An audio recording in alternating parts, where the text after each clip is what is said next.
إن الحمد لله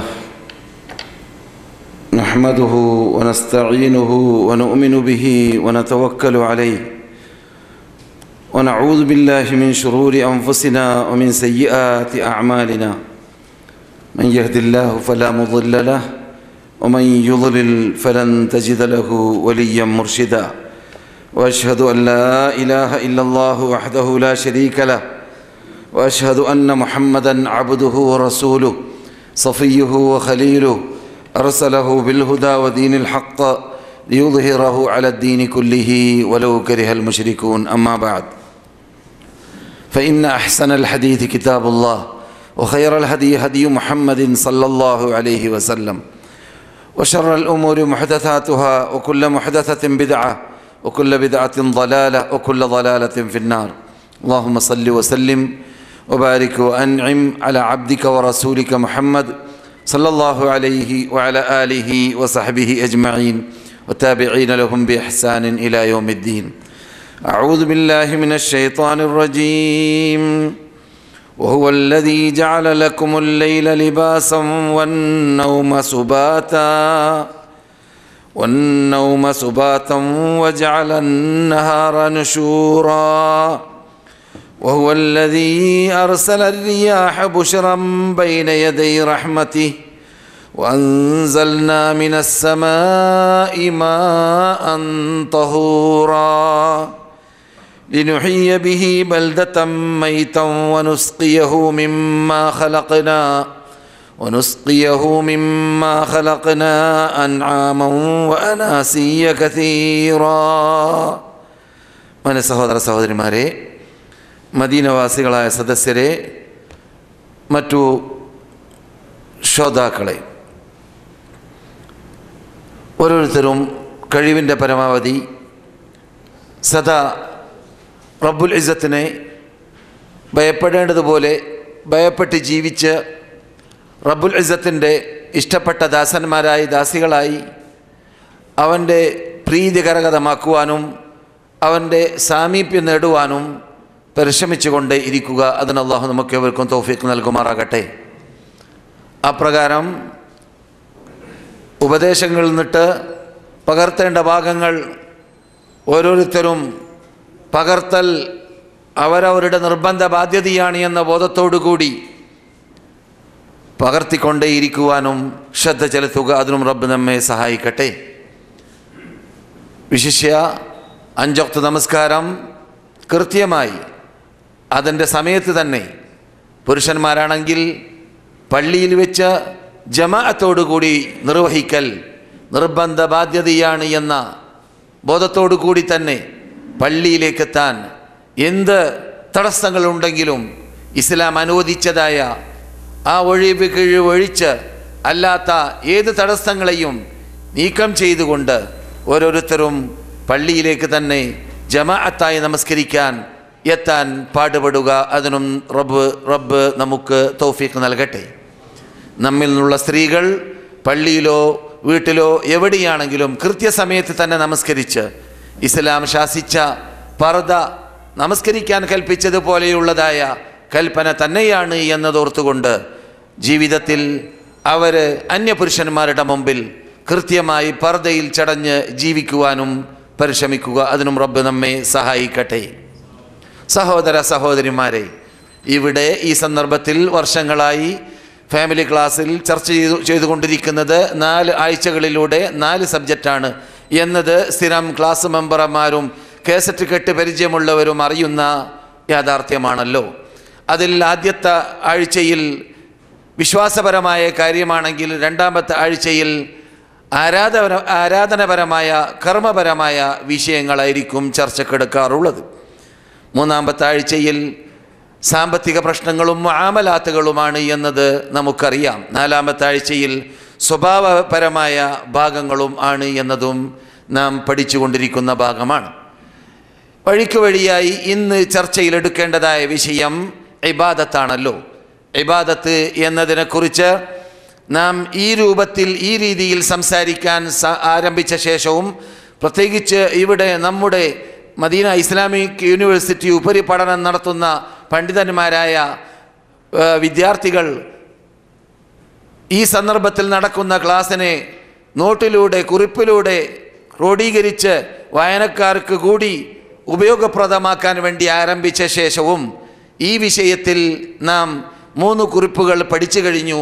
പലതിലും പരീക്ഷകൾ നടക്കുകയും മുസാബഖകൾ മത്സരങ്ങൾ നടക്കുകയും പലരും അതിലൂടെ ഭൗതിക സമ്പാദ്യവും പരലോക സമ്പാദ്യവും ഇൻഷാ അല്ലാഹ് നേടാൻ സാധിക്കുകയും ചെയ്തിട്ടുണ്ട്. അങ്ങനെയുള്ള വിഷയമാകുന്ന അൽ ഇബാദാത്ത് എന്ന വിഷയത്തിൽ കഴിഞ്ഞ ഈ അടുത്ത ആഴ്ചയിലല്ല, ഈ വിഷയത്തിൽ തൊട്ട ആഴ്ച അഥവാ 4 ആഴ്ച മുമ്പ് തൊട്ട ക്ലാസ്സിൽ സംസാരിച്ചതായ സബ്ജക്റ്റ് അത്തഹാറ എന്നതാണ്.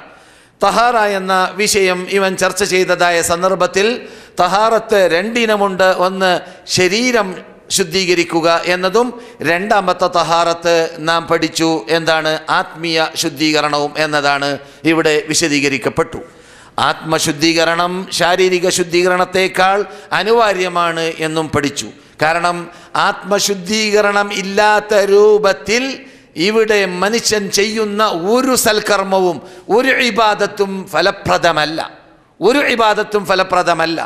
റസൂലുള്ളാഹി സ്വല്ലല്ലാഹു അലൈഹി വസല്ലം പറയുന്നു, ഓരോ ആഴ്ചയിൽ ഇവിടെ നിന്ന് 2 തവണയായി റബ്ബുൽ ഇസ്സത്തിൻ്റെ അടുക്കലേക്ക് നമ്മുടെ സൽക്കർമ്മങ്ങൾ പൊങ്ങിക്കൊണ്ടേയിരിക്കുന്നതാണ്. ആ പൊങ്ങിക്കൊണ്ടേയിരിക്കുന്ന വേളയിൽ മാലാക്കന്മാരോട് കൽപ്പന വരുന്നതാണ്, മീതെ കയറട്ടെ എന്ന്. നാം പഠിച്ചതാണ് ഖുർആനിൻ്റെ ശാസനയിലൂടെ, ഇലൈഹി യസ്അദുൽ കലിമുത് തയ്യിബു വൽ അമലുസ് സാലിഹു യർഫഉ. അള്ളാഹുലേക്ക് നല്ല വചനങ്ങൾ ഉയർന്നുകൊണ്ടേയിരിക്കും, സൽക്കർമ്മങ്ങളും ഉയർന്നുകൊണ്ടേയിരിക്കും. അങ്ങനെ സൽക്കർമ്മങ്ങൾ, നമസ്കാരങ്ങൾ, നാം ചെയ്യുന്നതായ സർവ്വ നന്മകൾ റബ്ബിലേക്ക് ഇവിടെ നിന്ന് ആഴ്ചതോറും പല തവണയായി ഉയർന്നുകൊണ്ടേയിരിക്കുന്നതായ ആ ഭാഗത്തെക്കുറിച്ച് റസൂൽ പറഞ്ഞപ്പോൾ കൂട്ടിച്ചേർത്തു, ശിർക്ക് ചെയ്തവൻ്റെതൊഴിച്ച്, ഇല്ലാത്തവൻ്റെതൊഴിച്ച്, ആത്മീയ വളർച്ചയില്ലാത്ത, ശിർക്ക് ചെയ്യുന്ന, അള്ളാഹു അല്ലാത്തവർക്ക് ആരാധനകൾ സമർപ്പിക്കുന്ന, അള്ളാഹു അല്ലാത്തവരെ വിളിച്ച് പ്രാർത്ഥിക്കുന്ന, അള്ളാഹു അല്ലാത്തവർക്ക് നേർച്ചാക്കുന്ന, അറക്കുന്ന, അള്ളാഹു അല്ലാത്തവർക്ക് ആരാധനകളുടെ ഏതെങ്കിലും ഇനങ്ങൾ സമർപ്പിക്കുന്ന വിഭാഗത്തിൻ്റെ പേരാണ് ശിർക്ക് ചെയ്യുന്നവർ. കമ്പനിയാക്കി മാറ്റുന്നവർ ആരാധനയെ, മറ്റുള്ളവർക്ക് അള്ളാഹ്ക്ക് കൊടുക്കേണ്ട അവകാശത്തെ അള്ളാഹ്ക്ക് കൊടുക്കുന്നതോടൊപ്പം മറ്റുള്ളവരെയും അള്ളാഹിനോട് കൂടി തുല്യപ്പെടുത്തുന്നവർ എന്ന് തൊട്ട ക്ലാസ്സിൽ നാം പഠിച്ചതായ ആ മഹാപാപം ചെയ്യുന്ന വിഭാഗമാണ് ആത്മശുദ്ധിയില്ലാത്തവര്. അതുകൊണ്ടാണ് അവരെ കുറിച്ച് റബ്ബ് പറഞ്ഞത് എന്ത്? ഇന്നമൽ മുശ്രികൂന നജസ. ശിർക്ക് ചെയ്യുന്നവര്, അള്ളാഹു അല്ലാത്തവരെ വിളിച്ച് പ്രാർത്ഥിക്കുന്നവര് നജസ, അഴുക്കാണ്, അശുദ്ധരാണ്. ഫലാ യഖ്റുബുൽ മസ്ജിദൽ ഹറാമ ബഅദ ആമിഹിം ഹാദാ. ഈ വർഷത്തിന് ശേഷം അവർ മസ്ജിദുൽ ഹറാമിലേക്ക് അടുക്കാൻ പാടുള്ളതല്ല, മക്കയിലേക്ക് അടുക്കാൻ പാടുള്ളതല്ല എന്ന് റബ്ബ് കൽപ്പിച്ചതായ ആ നീച നികൃഷ്ട പ്രവർത്തനം പ്രവർത്തിച്ചുകൊണ്ട് റബ്ബുമായുള്ളതായ ബന്ധം വിട്ടുനിൽക്കുന്ന വിഭാഗമാണ് ആത്മശുദ്ധീകരണമില്ലാത്തവർ. അത് നമ്മുടെ ചർച്ചയിൽപ്പെട്ടതല്ല. ഈ കർമ്മശാസ്ത്രം പറയുമ്പോൾ അത് തഹാറത്ത് 2 ഇനമാണെന്ന് പറയുമ്പോൾ 1 ഇനം ആത്മശുദ്ധീകരണമാണ് എന്നത് വിശദീകരിച്ചപ്പോൾ പറഞ്ഞ ഭാഗമാണ് കഴിഞ്ഞ 4 ആഴ്ച മുമ്പ് സംസാരിച്ച വിഷയത്തിൻ്റെ പരിപൂർണതയാണ് നിങ്ങൾ ഇതുവരെ കേട്ടത്. അല്ലെങ്കിൽ അതിൻ്റെ ഷോർട്ടായ ഭാഗമാണ് നിങ്ങൾ ഈ കേട്ടത്. രണ്ടാമത്തതാണ് നമ്മുടെ വിഷയം. അതേതാണ്? ശാരീരിക ശുദ്ധീകരണം. ഈ ശാരീരിക ശുദ്ധീകരണം പറയാൻ എളുപ്പമാണെങ്കിലും ശാരീരിക ശുദ്ധീകരണം ശുദ്ധീകരിക്കേണ്ടതുപോലെ ശുദ്ധീകരിച്ചിട്ടില്ലെങ്കിൽ മഹാ അപകടത്തിൽപ്പെടും മുസ്ലിങ്ങൾ. കാരണം നാം മുസ്ലിങ്ങളാണ്. നാം വാനലോകത്തിൽ വെച്ചിട്ട് തന്നെ ഇവിടെ വരുന്നതിന് മുമ്പ് റബ്ബിനോട് ഉടമ്പടി ചെയ്തവരാണ്. എന്ത്? ഭൂമിയിലേക്ക് എത്തിക്കഴിഞ്ഞാൽ നിന്നെ മാത്രം ആരാധിച്ച് നിന്റെ കൽപ്പനകളും വിധിവിലക്കുകളും നടപ്പാക്കി ഞങ്ങൾ ജീവിക്കുമെന്ന് വാഗ്ദാനം ചെയ്തുകൊണ്ടാണ് ഇറങ്ങിയത്. അതുകൊണ്ട് തന്നെ ആ വാഗ്ദാനം ചെയ്തതായ ആരാധനകളുടെ കൂട്ടത്തിൽ ഏറ്റവും പ്രാധാന്യമുള്ള ആരാധനയായ നമസ്കാരത്തെ അതേ വാനലോകത്തിൽ വെച്ചിട്ട് തന്നെ നമ്മുടെ നബിയുനാ മുഹമ്മദ് റസൂലുള്ളാഹിയെ ഭൂമിയിലേക്ക് സക്കാത്ത് നിർബന്ധമാക്കാൻ വേണ്ടി ആയത്തിറക്കിയതുപോലെയോ, നോമ്പ് നിർബന്ധമാക്കാൻ വേണ്ടി ആയത്തിറക്കിയതുപോലെയോ, ജിഹാദ് നിർബന്ധമാക്കാൻ വേണ്ടി ആയത്തിറക്കിയതുപോലെയോ ഭൂമിയിലേക്ക് ഇറക്കാതെ റസൂലിനെ നേരിട്ട് വാനലോകത്തിലേക്ക് പണ്ട് അഗ്രിമെൻ്റ് നടന്ന നാട്ടിലേക്ക് കൊണ്ടുപോയിട്ട് അവിടെ വെച്ച് നിർബന്ധമാക്കി മാറ്റിയതായ നമസ്കാരം നമസ്കാരമാണല്ലോ നമുക്കറിയാവുന്നതുപോലെ. അങ്ങനെയുള്ള നമസ്കാരം നാം നമസ്കരിക്കുമ്പോൾ റബ്ബിൻ്റെ അടുക്കലേക്ക് ഉയർത്തപ്പെടുന്ന നമസ്കാരമാവേണമെങ്കിൽ ശുദ്ധീകരണം അനിവാര്യമാണ്. അപ്പോൾ പ്രാധാന്യം എത്രയുണ്ട് എന്നത് പറഞ്ഞറിയിക്കേണ്ടതില്ല. ശുദ്ധിയില്ലാത്ത ഒരാൾ നമസ്കരിച്ചാൽ റസൂൽ പറയുന്നു, ലാ യഖ്ബലുല്ലാഹ്, അല്ലാഹു സ്വീകരിക്കുന്നതല്ല നമസ്കാരത്തെ. ആരുടെ? ബിദൂനി തഹൂർ, ശുദ്ധിയില്ലാത്ത നമസ്കരിച്ചവരുടെ നമസ്കാരത്തെ. അതുകൊണ്ടാണ് നാം എക്കുശക്ക് വരുന്ന വേളയിൽ കൂടുതൽ ഏത് ഭാഗത്തിലേക്കാണ് ചാഞ്ഞു നിൽക്കുന്നതെന്ന് നോക്കണമെന്ന്. ഉദു ഉണ്ടോ ഇല്ലേ എന്ന് സംശയം വന്നു കഴിഞ്ഞാൽ, അത് ഉദു എടുത്ത ശേഷമാണ് സംശയം വന്നതെങ്കിൽ ഉദു ഉണ്ട് എന്നതിനാണ് ബഹുഭൂരിഭാഗം നമ്മുടെ സപ്പോർട്ടെങ്കിൽ ഉണ്ട് എന്ന് തീരുമാനിക്കുക. ബഹുഭൂരിഭാഗം സപ്പോർട്ട് ഉദു ഇല്ല എന്നതിനാണെങ്കിലോ അല്ലെങ്കിൽ പകുതി ആണെങ്കിലോ ഉദു എടുക്കേണ്ടതാണ്. ഉദു എടുക്കേണ്ടതാണ്. എന്തുകൊണ്ട്? ഉദു ഇല്ലാതെ എന്തില്ല? നമസ്കാരമില്ല എന്നതുകൊണ്ട്. കരുതി കൂട്ടിയിട്ടാണ് ഒരാൾ ഉദു ഇല്ലാതെ നമസ്കരിച്ചതെങ്കിൽ കഫീലിനെ പിടിച്ച് നമസ്കരിക്കുന്നവരെ പോലെ, നിങ്ങളെക്കുറിച്ചല്ല കേട്ടോ, അങ്ങനെയാണെങ്കിൽ അവൻ്റെ നമസ്കാരം കുന്നുകയറുന്നതിന് പുറമെ പിന്നെന്ത് സംഭവിക്കും? കുറ്റക്കാരനാകും, ശിക്ഷക്കറാനാവും. ഇതുകൂടി മനസ്സിലാക്കി കഴിഞ്ഞാൽ നമുക്ക് ഗൗരവം എത്രമാത്രമുണ്ട്. ഉദുവില്ലാതെ അപ്രകാരം ഉദയില്ലാതെ മാത്രമല്ല, ഒരാളെന്നോട് ചോദിച്ച പെട്ടതാണ് എൻ്റെ ഓർമ്മയിൽ. നിർബന്ധിത അവസ്ഥയിൽ ജനാപത്തോടുകൂടി ഇമാമത്ത് നിൽക്കേണ്ടി വന്നു. എന്ത് നിർബന്ധമാണ് വന്നത് എനിക്കറിയില്ല. മുപ്പര് പറയാണ്, ചോദ്യത്തിലാണ്. ഈ ഫോണിലൂടെ ചോദിക്കുമ്പോൾ ആളറിയില്ലല്ലോ, എന്തു ചോദിക്കാമല്ലോ. അതുകൊണ്ട് ചില ക്ലാസ് മെമ്പർമാരെന്നെ ലജ്ജ കൊണ്ട് അങ്ങനെ ചെയ്യരുത്, ലജ്ജ കൊണ്ട് ചില കാര്യങ്ങൾ എന്നോട് നേരിട്ട് ചോദിക്കൂല, ആളറിയാതിരിക്കാൻ വേണ്ടി. ഫോണിൽ ചോദിക്കും, മൗലവി ഇങ്ങനെ ഒരു ദ്രാവ ഇറങ്ങി വരുന്നുണ്ട് ഉദുവിൻ്റെ ശേഷം, അത് ഉദു മുറിയുമോ, കുളിക്കേണ്ടതുണ്ടോ എന്നൊക്കെ ചോദിക്കും. അപ്പോൾ ഞാൻ പറയാറുണ്ട്, ഇതൊക്കെ നേരെ ചോദിക്കേണ്ട കാര്യമാണ്, കാരണം നീട്ടി വെക്കേണ്ട കാര്യമല്ലാതെ. എന്നിട്ടൊരാൾ പറയുകയാണ്, ഞാൻ 30 വർഷമായിട്ട് കുളിക്കുകയാണ് അത്തരം കാര്യങ്ങളിൽ. 30 വർഷം പാവം കുളിക്കുകയാണല്ലോ, എൻ്റെ ഓർമ്മ ശരിയാണെങ്കിൽ 30 വർഷം മൂപ്പര് കുളിക്കുകയാണ്. കുളിക്കൽ ആവശ്യമില്ലാത്ത കുളി, മനസ്സിലായില്ലേ? മൂത്രം കഴിയുമ്പോൾ ക്ഷീണിതന്മാരാണെങ്കിൽ ഇറങ്ങി വരുന്നതായ ദ്രാവകം, അതിൻ്റെ പേര് ഒതി എന്നാണ്. മറ്റത് അഥവാ സംയോഗത്തിൻ്റെ മുഖവരിയിൽ ഇറങ്ങി വരുന്നത് മതി എന്നാണ്. ആ ഒതിയും മതിയും രണ്ടും ഹഫീഫത്തായ നജസാണ്, അല്ലെങ്കിൽ ഹഫീഫായ നജസാണ്. അതിനെ കഴുകിയാൽ മതി, അത്രയേ ഉള്ളൂ, കുളിയുടെ ആവശ്യമില്ല. ഉദാഹരണമാണ്. അങ്ങനെ ഒരു ചോദിക്കുന്ന ചോദ്യവക്താവിൻ്റെ ചോദ്യത്തിൽപ്പെട്ടതായിരുന്നു ഇമാമത്ത് നിൽക്കേണ്ടി വന്നു നിർബന്ധിതനായിട്ട്. എപ്പോൾ? ജനാപത്തുള്ള സമയത്തെ. കണ്ടില്ലേ? ഇസ്തിഹ്താർ എന്നാണ് അറബിയിൽ പറയുക. ഇസ്തിഹ്താർ എന്ന് പറഞ്ഞാൽ എന്താണ്? കൂട്ടാക്കാതിരിക്കുക.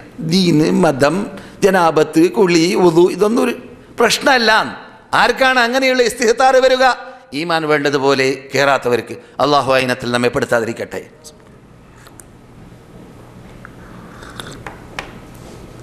അതെ സഹോദരന്മാരെ, സഹോദരികളെ, അപ്പോൾ നാം കഴിഞ്ഞ ക്ലാസ്സിൽ പഠിച്ചതായ ഭാഗമാണ് എന്ത്? ബദൻ, ശരീര ശുദ്ധീകരണത്തിൻ്റെ പ്രാധാന്യത്തെക്കുറിച്ച്. അത് പറയുമ്പോൾ നാം പ്രധാനമായി പഠിക്കേണ്ടതായ ഭാഗം, റമദാൻ മാസം നമ്മുടെ വാതിൽക്കൽ ആണ്, എല്ലാവർക്കും അറിയാം. അതുകൊണ്ട് ഈ രാത്രി നടക്കുന്ന ക്ലാസ് ഇനി ബുധനാഴ്ച 3 മാത്രമേ ശേഷിക്കുകയുള്ളൂ. പിന്നെ നാം രാത്രി ക്ലാസ്സുകൾ 1 മാസത്തേക്ക് വേണ്ടി നിർത്തിവെക്കും. അപ്പോൾ കേൾക്കുന്നതായ ഒന്നും കുളിയൊന്നും മറക്കാൻ പാടില്ല. കർമ്മശാസ്ത്രങ്ങളും അതുപോലെ നമുക്ക് അനിവാര്യമായ കാര്യങ്ങളൊക്കെ മറക്കാൻ പാടുള്ളതല്ല. കാരണം ഇവിടെ ചർച്ച ചെയ്യുന്നത് എന്താണ്? ദൈനംദിനം നമുക്ക് നിർബന്ധമായ ഭാഗങ്ങളാണ്. ഇവിടെ ഈ ക്ലാസ്സിൽ ഈ സാധു കഴിവിൻ്റെ പരമാവധി വേസ്റ്റായ കാര്യങ്ങൾ ചർച്ച ചെയ്യാനില്ല. പലരും ക്ലാസ് എടുക്കുന്ന വേളയിൽ ക്ലാസ് അവസാനിച്ചാൽ ചോദിക്കപ്പെടും, എങ്ങനെയുണ്ട് ക്ലാസ്? നല്ല ഉഗ്രൻ ക്ലാസ് അല്ലേ, എന്തോ ഒരു വാക്ക് ഇതാണ് കസർത്താണ് മൂപ്പര് നടത്തിയത്, പക്ഷേ എന്താണ് പറഞ്ഞത് മനസ്സിലായിട്ടില്ല എന്ന്. അങ്ങനെയായിരിക്കും ചില ആൾക്കാരുടെ സംസാര ശൈലി. എന്തുകൊണ്ട്?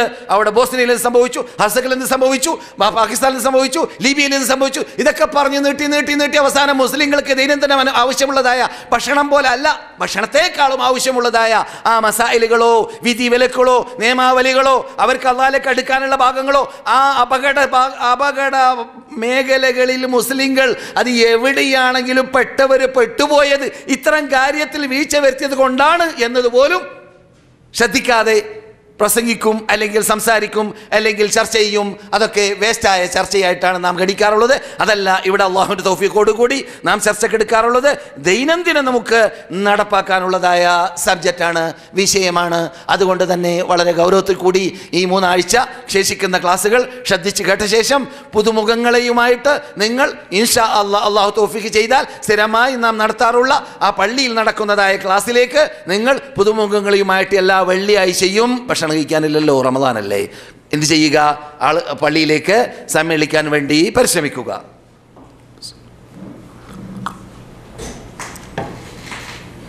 തഹാറ, ശുദ്ധീകരണം, ശരീര ശുദ്ധീകരണം.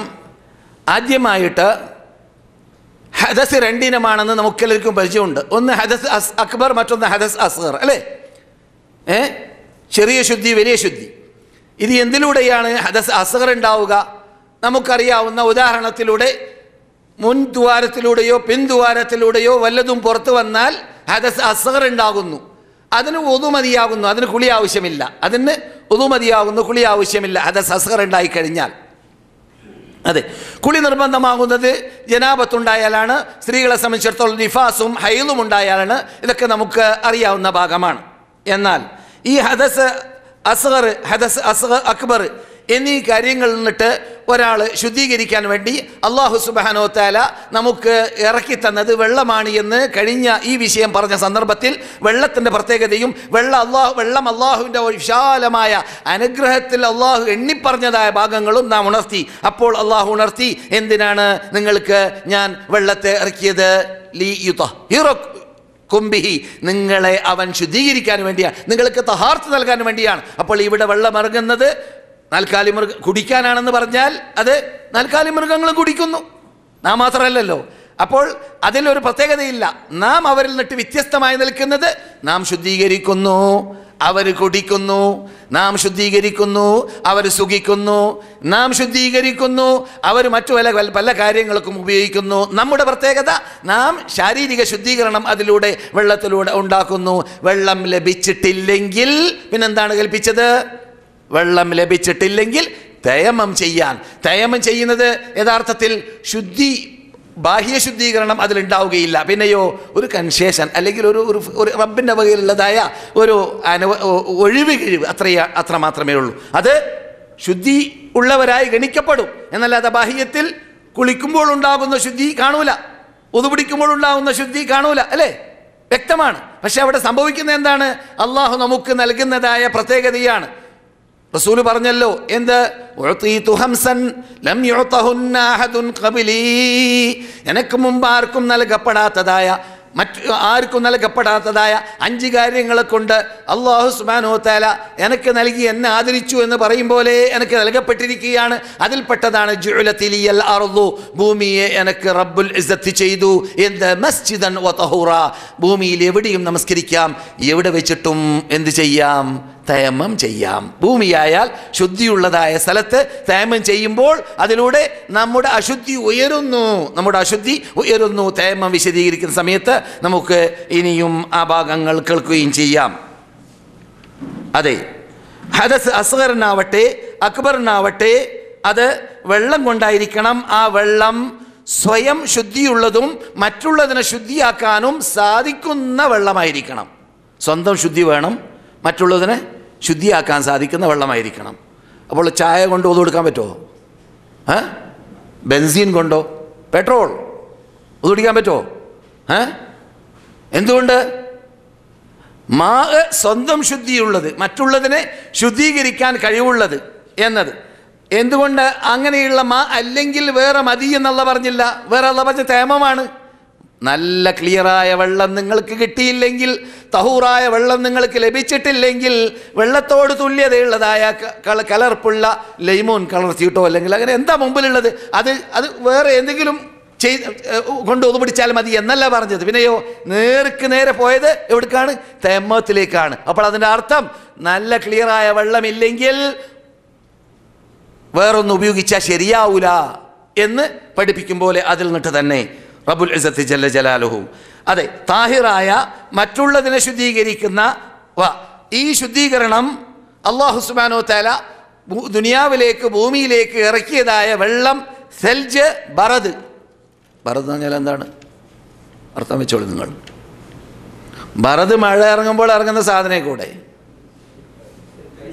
ഐസല്ല, ബറദ് ആലിപ്പഴം. ആലിപ്പഴം മനസ്സിലായില്ലേ? ആലിപ്പഴം. അത് കൊണ്ട് തന്നെ നാം റബ്ബിനോട് പ്രാർത്ഥിക്കാൻ പറയുമ്പോൾ പ്രാർത്ഥന ശൈലിയിൽ റസൂൽ പഠിപ്പിച്ചിട്ടുണ്ട്. അല്ലാഹുമ്മ തഹിർനി മിൻ ഖതായായ കമാ യുനഖസ്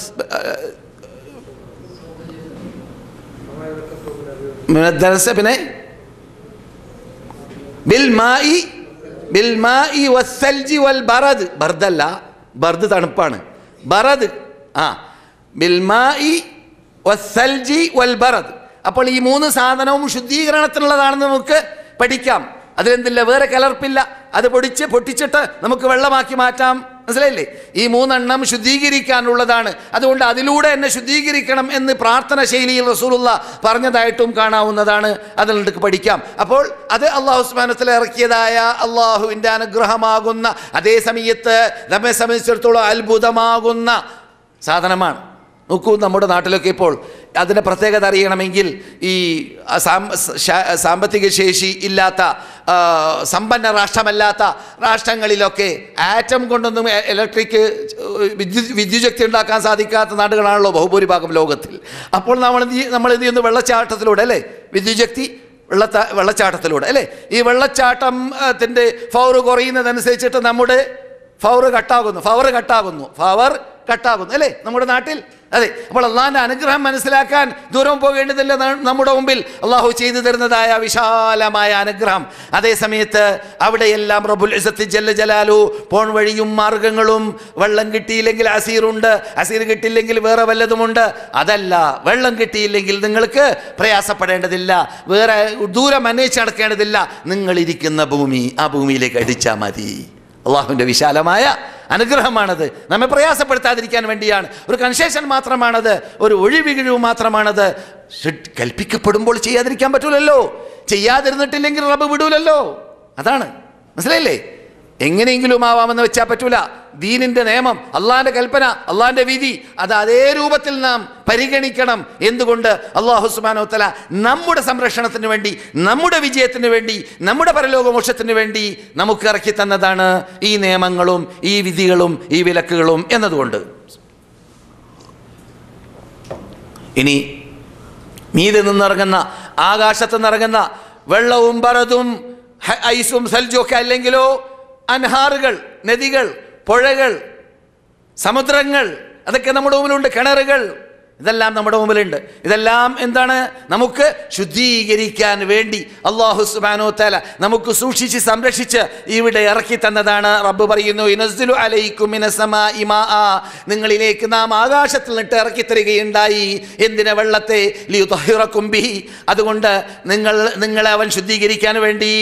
അതുപോലെ തന്നെ അല്ലാഹു പറയുന്നു, ഇന്നല്ലാഹ യുഹിബ്ബു തവ്വാബീന വയുഹിബ്ബുൽ മുതതഹിരീൻ, പശ്ചാത്തപിക്കുന്നവരെ, തൗബ ചെയ്യുന്നവരെ, ഖേദിക്കുന്നവരെ, കുറ്റം സമ്മതിക്കുന്നവരെ നാം ആ ഇനത്തിൽ പെടണം കേട്ടാ. അള്ളാഹ് ഇഷ്ടപ്പെടുന്നവരാണെന്ന് അള്ളാഹ് പറയുന്ന. അള്ളാഹ് ഇഷ്ടപ്പെടും. ഇത് നമുക്ക് എത്ര സെക്സ് ഫിലിമ കണ്ടാലും, എത്ര തോന്നിവാസം ചെയ്താലും, എത്ര തട്ടിപ്പ് നടത്തിയാലും, എത്ര ഗീബത്തിന് മീമത്ത് പറഞ്ഞാലും ഒന്ന് കൈ പൊക്കിയിട്ട് റബ്ബേ വന്നുപോയി എന്ന് പറയാൻ തോന്നാറില്ല. അഹങ്കാരമോ അല്ലെങ്കിൽ ഗഫലത്ത് എന്ന അശ്രദ്ധ എന്ന രോഗമോ എന്തെങ്കിലും ഒന്ന്. അഹങ്കാരം എന്ന് ഞാൻ പറയുന്നില്ല, എല്ലാവരും അഹങ്കാരികളായിക്കോണമെന്നില്ല. വളരെ കുറവായിരിക്കും മുസ്ലിങ്ങളിൽ അഹങ്കാരികൾ ഉണ്ടാവാൻ പാടില്ല. മുസ്ലിങ്ങളിൽ സ്വർഗത്തിൽ കിടക്കാത്തവരാണ്. പക്ഷേ ആ കുറ്റബോധം, വീഴ്ചബോധം എപ്പോഴും നമ്മളിൽ ഉണ്ടാവണം. അതുകൊണ്ട് റബ്ബ് പറയുന്നു, അല്ലാഹു യുഹിബ്ബു തവ്വാബീൻ, റമളാനിൻ്റെ വാതിൽക്കലാണ് നാം. തൗബ ചെയ്യുന്നവരെ, പാശ്ചാത്തപിക്കുന്നവരെ, 11 മാസം ചെയ്തു പോയതായ കൊണ്ടാട്ടങ്ങൾ, തോന്നിവാസങ്ങൾ, അവകളെല്ലാം മുൻപിൽ നിർത്തിവെച്ചുകൊണ്ട്, കുറ്റം സമ്മതിച്ചുകൊണ്ട്, റബ്ബേ എന്ന് പറഞ്ഞുകൊണ്ട് ഖേദിക്കുന്നവര് അള്ളാഹു പറയുന്നു, എൻ്റെ അടിമകളെ സരിഉ ഇലാ മഗ്ഫിറ, എൻ്റെ പാപമോചനത്തിലേക്ക് നിങ്ങൾ ഓടി വരൂ. മാടി വിളിക്കുകയാണ്, ഓടി വരൂ റബ്ബ വിളിക്കുന്നത്. വല്ല ആവശ്യമുണ്ടോ അവന് നമ്മിൽ നിന്നിട്ട് വല്ലതോ പ്രതീക്ഷിക്കുന്നുണ്ടോ? ഇല്ല. പിന്നെ നമുക്ക് അവൻ്റെ ആവശ്യം, എന്നിട്ട് അവനെ നമ്മൾ വിളിക്കുന്നത്. സാരിഉ ഇലാ മഗ്ഫിറത്തിൻ മിർ റബ്ബിക്കും വജന്ന, സ്വർഗ്ഗലോകത്തിലേക്ക് നിങ്ങൾ ഓടി വരൂ എൻ്റെ അടിമകളെ. വാദൽക്കൽ റമളാൻ, ശുദ്ധീകരിക്കുന്ന മാസം, ഖുർആനിൻ്റെ മാസം, ജിബ്രീൽ ഇറങ്ങുന്ന മാസം, മലക്കുകൾ ഇറങ്ങുന്ന മാസം. അല്ലാഹു സുബ്ഹാനഹു വ തആല ലോകാത്ഭുത ഗ്രന്ഥത്തെ ഈ ലോകത്തിൻ്റെ ഈ മനുഷ്യരാശിയുടെ സംരക്ഷണത്തിന് വേണ്ടി 1400 വർഷങ്ങൾക്ക് മുമ്പ് ഈ പുണ്യഭൂമിയിലേക്ക് ഇറക്കിയ മാസം. നമ്മുടെ സൽക്കർമ്മങ്ങളെ ഒരു രാത്രിയിലൂടെ 83 വർഷവും 4 മാസവും അമൽ ചെയ്താൽ കിട്ടാത്ത പ്രതിഫലം നൽകാൻ വേണ്ടി അല്ലാഹു സുബ്ഹാനഹു വ തആല തീരുമാനിച്ച മാസം. ലക്ഷക്കണക്കിന് കോടിക്കണക്കിന് മനുഷ്യരാശിയിൽ തെറ്റ് ചെയ്തവരെ നരകത്തിലിട്ട് മോചിപ്പിക്കുന്ന മാസം നമ്മുടെ മുമ്പിൽ ആഗതമാകുമ്പോൾ എന്ത് വേണം? ഒരുങ്ങുക, തയ്യാറെടുക്കുക. ഈ ആയത്തിൻ്റെ കഷ്ണം കേൾക്കുമ്പോൾ തന്നെ എന്ത്? യുഹിബ്ബു തവ്വാബീൻ, പശ്ചാത്തപിക്കുന്നവരെ അവൻ ഇഷ്ടപ്പെടും. പിന്നെ പറയുന്നു നമ്മുടെ വിഷയം, വയുഹിബ്ബുൽ മുതതഹിരീൻ, ശുദ്ധീകരിക്കുന്നവരെ റബ്ബ് ഇഷ്ടപ്പെടും. മുസ്ലിം എപ്പോഴും ശുദ്ധിയിലുണ്ടാവണം. കഴിവിൻ്റെ പരമാവധി ഒതുവോടുകൂടി, കഴിവിൻ്റെ പരമാവധി ഒതുവോടുകൂടി. ഒതു വിടരുത്, ഒതു ഒഴിവാക്കരുത്. അതെ, എന്താ പ്രത്യേകത? എപ്പോഴാണ് NOC വരുന്നത് പറയാൻ പറ്റില്ല, എപ്പോഴാണ് മരിക്കുന്നത് പറയാൻ പറ്റില്ല. ഒതുവോടുകൂടിയാണ് മരണമെങ്കിൽ ഇബ്ലീസിന് കൂടുതലൊന്നും നിന്നിൽ തസല്ലുത്തുണ്ടാവുകയില്ല, പ്രസ് ചെയ്യാൻ പറ്റുകയില്ല. നീ മൂമിനാണ്, നീ ശുദ്ധനാണ്, നീ റബ്ബിൻ്റെ കൽപ്പന അംഗീകരിച്ചുകൊണ്ട് അള്ളാഹ് ഇഷ്ടപ്പെടുന്ന ആള് എന്ന് പറഞ്ഞവരിൽപ്പെട്ട ആളാണ്. അള്ളാഹ് ഇഷ്ടപ്പെടുന്ന ആളാണ് ആര്? ശുദ്ധിയിൽ നിൽക്കുന്നവർ. അപ്പോൾ എപ്പോൾ ശുദ്ധി. അതുകൊണ്ട് തന്നെ വല്ലവരും ജനാപത്തുണ്ടായാൽ നീട്ടിവെക്കരുത്, പെട്ടെന്ന് കുളിക്കുക. കാരണം ഈ മലക്കുകൾ ജനാപത്തുള്ളതായ ആൾക്കാരുമായി റഹ്മത്തിൻ്റെ അനുഗ്രഹീത മലക്കുകൾ അടുത്ത് വരാൻ എന്ത് ചെയ്യും? മടിക്കും. അങ്ങനെ മലക്കുകൾ ദൂരപ്പെടാൻ കാരണമായി തീരരുത്. ചില പണ്ഡിതന്മാർ അങ്ങനെ തന്നെ പറഞ്ഞു. ശ്രദ്ധിക്കേണ്ടതാണ്. മോമിനായ മനുഷ്യൻ ഏത് സമയത്തും ശുദ്ധിയുള്ള ആളാണ്. അദ്ദേഹം നജസല്ല, മോമിനായ മതി. ഒരാളിന് ജനാപത്തുള്ള ആളായതുകൊണ്ട് അദ്ദേഹം നജസല്ല. ഹൈദുള്ള സമയത്ത് ആയിഷ കുടിച്ച അതേ ക്ലാസ്സിൽ അതേ കുടിച്ച സ്ഥലത്ത് വെച്ചിട്ട് റസൂൽ കുടിച്ച് പഠിപ്പിച്ചു തന്നു. എന്തുകൊണ്ട്? ഹൈദുള്ളത് കൊണ്ട് ആയിഷ നജസായിട്ടില്ല എന്ന് പഠിപ്പിക്കാൻ വേണ്ടി. അതല്ല ഈ പറഞ്ഞു വരുന്നത്. നമ്മോട് കൽപ്പിക്കപ്പെട്ട ഒരു കൽപ്പനയുണ്ട്. നിങ്ങൾക്ക് ജനാപത്തുണ്ടായാൽ എന്ത് വേണം? നിങ്ങൾ കുളിക്കണം എന്ന നിർബന്ധ ബാധ്യത ഖുർആൻ കൽപ്പിച്ച കൽപ്പന. ആ കൽപ്പന നാം എന്ത് വേണം? കഴിവിൻ്റെ പരമാവധി പെട്ടെന്ന് ഫിറ്റാക്കാൻ വേണ്ടി പാടുപെടുക. എന്തുകൊണ്ട്? നമുക്കറിയാവുന്നതുപോലെ ജനാപത്തുള്ള മനുഷ്യന് അല്ലെങ്കിൽ അതെ ജനാപത്തുണ്ടാവുക എന്ന സംയോഗം ചെയ്യുക എന്നത് നോമ്പുള്ളവന് പാടില്ല, ഹജ്ജിന് പാടില്ല, നിസ്കാരത്തിന് പാടില്ല എന്ന് പറയേണ്ട ആവശ്യമില്ലല്ലോ.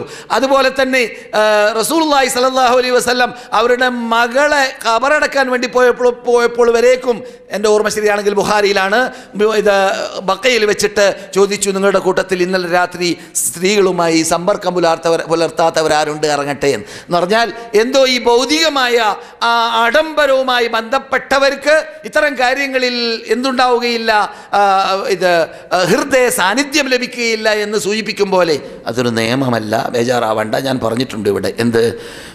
രാത്രി ബന്ധം പുലർത്തിയ ആൾക്ക് പകൽ അവരുടെ കുടുംബത്തിൽ ആരെങ്കിലും മരിച്ചാൽ ഖബറിൽ ഇറങ്ങാൻ പാടില്ല എന്ന് നിയമമില്ല. റസൂലുള്ളാഹിൻ്റെ മകളുടെ കാര്യത്തിൽ റസൂലുള്ളാഹ് അങ്ങനെ പറഞ്ഞു എന്ന് മാത്രം. അതൊരു പ്രത്യേകതയാണ് അവരുടെ.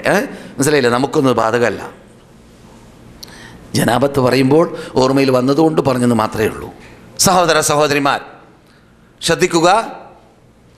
പറഞ്ഞു വരുന്നത്, വിധി വിലക്കുകൾ പറയുമ്പോൾ വെറും ഇങ്ങനെ നിയമങ്ങൾ മാത്രം പറഞ്ഞു പോകുമ്പോൾ എനിക്കറിയാം ഓർക്കം വരും. അതുകൊണ്ടാണ് ഞാൻ ഈ ശൈലിയിൽ സംസാരിക്കുന്നത്. നാം ഒതു പിടിക്കാൻ, അതുപോലെ തന്നെ ജനാപത്ത് നീക്കം ചെയ്യാൻ സെലക്ട് ചെയ്യേണ്ടതായ വെള്ളം ശുദ്ധിയുള്ള വെള്ളമായിരിക്കണം. മറ്റു അഴുക്കുകൾ കലരാതിരിക്കണം. നജസുകൾ കലർന്നിട്ട് അതിൻ്റെ വാസനയോ അതിൻ്റെ കളറോ അതിൻ്റെ രുചിയോ ചേഞ്ചായാൽ, നജസിലൂടെ ചേഞ്ചായാൽ ആ സൈസ് വെള്ളം പറ്റുകയില്ല. എത്ര തന്നെ വർദ്ധിച്ചാലും ശരി. മനസ്സിലായില്ലേ? കിണറിൽ നജസിലൂടെ കിണറിൻ്റെ സ്മെല്ല് മാറിയിരിക്കുകയാണ്. കാഷ്ടത്തിൻ്റെ സ്മെല്ലാണ് കിണറിലുള്ള വെള്ളം മുഴുവൻ. ഓടിക്കാൻ പറ്റില്ല എത്ര അധികമായിരുന്നാലും ശരി. എന്തുകൊണ്ട്? ആ ചേഞ്ച് വന്നത് എന്തിലൂടെയാണ്? നജസിലൂടെയാണ്. മനസ്സിലാക്കണം. നജസിലൂടെ ചേഞ്ചാണെങ്കിൽ കളറോ രുചിയോ വാസനയോ, നജസിലൂടെ ചേഞ്ച് ആയിട്ടുണ്ടെങ്കിൽ, അഴുക്കിലൂടെ ചേഞ്ച് ആയിട്ടുണ്ടെങ്കിൽ, മൂത്രത്തിലൂടെ കാഷ്ടത്തിലൂടെ ഉദാഹരണത്തിന് ചേഞ്ച് ആയിട്ടുണ്ടെങ്കിൽ ആ സൈസ് വെള്ളം എത്ര അധികരിച്ചാലും ആ ചേഞ്ച് ഉള്ള കാലത്തോളം പറ്റൂല. ചേഞ്ച് മാറണം. ചാഞ്ചുള്ള കാലത്തോളം അത് വുദു പിടിക്കാനോ അല്ലെങ്കിൽ കുളിക്കാനോ പറ്റുന്നതല്ല. അത് രണ്ടഭിപ്രായമില്ലാത്ത വിഷയമാണ് ഫുഖഹാക്കളുടെ ഇടയിൽ. സഹോദരന്മാരെ, സഹോദരികളെ, ഇനി നജസ് കളർന്നു. പക്ഷേ ഈ കലർപ്പോടുകൂടി വാസനയോ അല്ലെങ്കിൽ കളറോ അല്ലെങ്കിൽ രുചിയോ ചേഞ്ച് ആയിട്ടില്ല. നജസ് കലർന്നിട്ടുണ്ട് എങ്കിലോ വെള്ളം കൂടുതലാണെങ്കിൽ ആ നജസ് കലർന്നത് കാരണത്താൽ എന്തുണ്ടാവില്ല, അതിന് എഫക്റ്റ് ഉണ്ടാവില്ല. ആ വെള്ളം കൊണ്ട് ഒതു പിടിക്കാം. വെള്ളം കൂടുതലാണെങ്കിൽ, കൂടുതൽ എന്ന് പറഞ്ഞാൽ 2 കൊല്ലത്തെയും നിങ്ങൾ ചെറുപ്പത്തിൽ പഠിച്ചിട്ടില്ലേ? 2 കൊല്ലത്ത് വെള്ളത്തിലാണ് അല്പം മൂത്രം അല്ലെങ്കിൽ അല്പം അഴുക്ക് വല്ലതും നജസാകുന്ന സാധനം അതിൽ കടന്നു. മുഗല്ലദായ നജസല്ലാത്ത, നായ പോലോത്ത പന്നി പോലോത്ത അല്ലാത്ത കളർന്നാൽ അതിൽ ചേഞ്ചില്ലെങ്കിൽ, വെള്ളം വർദ്ധിച്ചാൽ 2 കൊല്ലത്തെ ഇനി ആയാൽ പിന്നെന്താവൂല,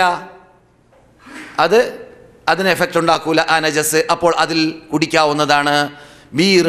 ബീർ ബുദാ എന്ന പേരിൽ ഞാൻ വരുന്ന കാലഘട്ടത്തിൽ ഇവിടെ ഒരു കിണറുണ്ടായിരുന്നു. അത് റസൂലുള്ളാഹി സ്വല്ലല്ലാഹു അലൈഹി വസല്ലമിൻ്റെ കാലഘട്ടത്തിൽ ഉണ്ടായ കിണറാണ്. ആ കിണറിനെ കുറിച്ച് സഹിഹായ ഹദീസിൽ ചോദിക്കപ്പെട്ടു അവരോട്, ബീർ ബുദായിൽ ഉള്ളതായ വെള്ളം ഞങ്ങൾ ഉപയോഗിക്കാൻ പാടുണ്ടോ? ഹൈലുള്ള സ്ത്രീകളൊക്കെ ഉപയോഗിക്കുന്നതായ ആ വേസ്റ്റുകൾ അവിടെ എറിയപ്പെടാറുണ്ടല്ലോ എന്ന് റസൂലുള്ളാഹി സ്വല്ലല്ലാഹു അലൈഹി വസല്ലമിനോട് പറയപ്പെട്ടതായ വേളയിൽ അൽമാഉ ലാ യൻജുസുഹു, വെള്ളത്തെ നജസാക്കുന്നതല്ല. വെള്ളം വർദ്ധിച്ചിട്ടുണ്ടെങ്കിൽ, കൂടുതലുണ്ടെങ്കിൽ, അഥവാ വേറെ ഹദീസിൽ കൂടുതൽ എന്നതുകൊണ്ട് വിവക്ഷ 2 കൊല്ലത്ത് എന്നതാണ് എന്ന് നമുക്ക് കാണാവുന്നതാണ്. അപ്പോൾ കൂടുതൽ വെള്ളമുള്ളതാണെങ്കിൽ ആ നജസിലൂടെ ഞാൻ നേരത്തെ പറഞ്ഞ മാതിരി ചേഞ്ച് ആയിട്ടില്ലെങ്കിൽ, വെള്ളം വർദ്ധിച്ചിട്ടുണ്ടെങ്കിൽ അത് വുദു പിടിക്കുന്നത് കൊണ്ട് തകരാറില്ല. ഈ അടിസ്ഥാനത്തിലായിരിക്കാം ഷാഫി മദ്ഹബുകാർ കേരളത്തിലൊക്കെ ഹൗദ് ഉണ്ടാക്കി എന്ത് ചെയ്യുന്നു, വുദു പിടിക്കുന്നു. അതേസമയത്ത് ആധുനിക ശാസ്ത്രജ്ഞന്മാർ അല്ലെങ്കിൽ ഡോക്ടർമാർ, മെഡിക്കൽ വകുപ്പ് അതിൽ കൃമികൾ ഉണ്ടാവാനൊക്കെ സാധ്യതയുണ്ട് എന്ന് പറയുകയാണെങ്കിൽ നമുക്ക് അത് അംഗീകരിക്കുന്നതിന് തടസ്സവുമില്ല ഇസ്ലാമിൽ. അങ്ങനെ ഡോക്ടറെ, അങ്ങനെയാണെങ്കിൽ കുറേ ആൾക്കാർ ചെറിയ അല്പം വെള്ളത്തിൽ അത് കൊല്ലത്തേയിൽ വർദ്ധിച്ചതായിരുന്നാലും ശരി, പകർച്ചവ്യാധി രോഗമുള്ള വിഭാഗമൊക്കെ ഒന്നു പിടിച്ചാൽ അത് നജസിൻ്റെ വിധി പോലെയല്ല. ഈ വിധി നജസിൻ്റെ വിധി പോലെയല്ല കൃമികളുടെ വിധി. അത് ഭൗതിക പ്രശ്നങ്ങളാണ്. അത് ഡോക്ടർമാർ പറയുന്നത് പോലെ ചെയ്താൽ മതി. ഡോക്ടർമാർ പറയുന്ന അങ്ങനെയുള്ള ഹൗദിൽ ഒതു പിടിച്ചത് കൊണ്ടാണ് നിങ്ങൾക്ക് ഈ സൈസ് രോഗങ്ങൾ ബാധിക്കാൻ കാരണം, അതുകൊണ്ട് അത് മാറ്റണമെന്ന് പറഞ്ഞാൽ പൈപ്പിംഗ് സിസ്റ്റം ഉണ്ടാക്കുക, അത്രയേ ഉള്ളൂ. മനസ്സിലായില്ലേ? അതൊന്നും ഇസ്ലാമിനെതിരല്ല. ഇസ്ലാം എപ്പോഴും നന്മയ്ക്ക് വിപരീതമല്ല. ഏത് ഇസ്ലാം മനുഷ്യ നന്മയ്ക്ക് ആവശ്യമുള്ള കണ്ടുപിടുത്തങ്ങൾക്കോ പുരോഗതികൾക്കോ ഒന്നും തന്നെ ഇസ്ലാം എതിരല്ല. ഇസ്ലാം അവകളൊക്കെ സ്വീകരിക്കുന്ന മതമാണ്. യഥാർത്ഥത്തിൽ ശുദ്ധിയുടെ മതമാണ്, നന്മയുടെ മതമാണ് ഇസ്ലാം എന്നത് നമുക്ക് പറയാതെ അറിയുന്ന പച്ചപ്പരമാർത്ഥം ആണ്.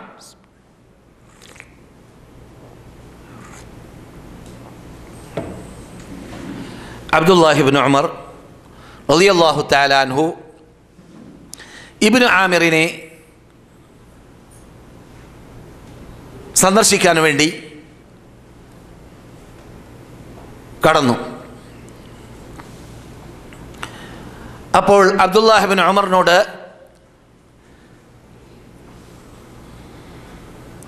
പറയുകയുണ്ടായി, ഇബ്നു ആമിർ, നിങ്ങൾ എനിക്ക് വേണ്ടി അള്ളാഹുവിനോട് പ്രാർത്ഥിക്കുന്നില്ലേ? ഞാൻ നിങ്ങൾക്ക് ഈ ഹദീസ് നിങ്ങൾക്ക് വേണ്ടി സെലക്ട് ചെയ്തത് വുദുവിൻ്റെ പ്രാധാന്യം, തഹാറത്തിൻ്റെ പ്രാധാന്യം മനസ്സിലാക്കലും അതുപോലെ ഈ ഹദീസിൽ വന്ന മറ്റു ഭാഗങ്ങളിൽ പഠിക്കേണ്ട ഭാഗങ്ങൾ പഠിക്കലും, രണ്ടും ഇതിൽ ഉദ്ദേശമുണ്ട്. ഇബ്നു ആമിർ കൂഫയിലോ ഇറാഖിലോ ഭാഗത്ത് അമീറൊക്കെ ആയ ആളാണ്. അമീറാകുന്ന സന്ദർഭത്തിൽ മനുഷ്യന്മാരിൽ നിന്നിട്ട് സഹാബാക്കൾക്കൊക്കെ ഈ സൂക്ഷ്മത കൂടുതലാണ്. നമ്മെപ്പോലെയല്ല. നമ്മെപ്പോലെ എന്തും തിന്നാം, എന്തും കുടിക്കാം, എന്തും കാണാം, എന്തും കേൾക്കാം, ഇതൊന്നും അവർക്കില്ല.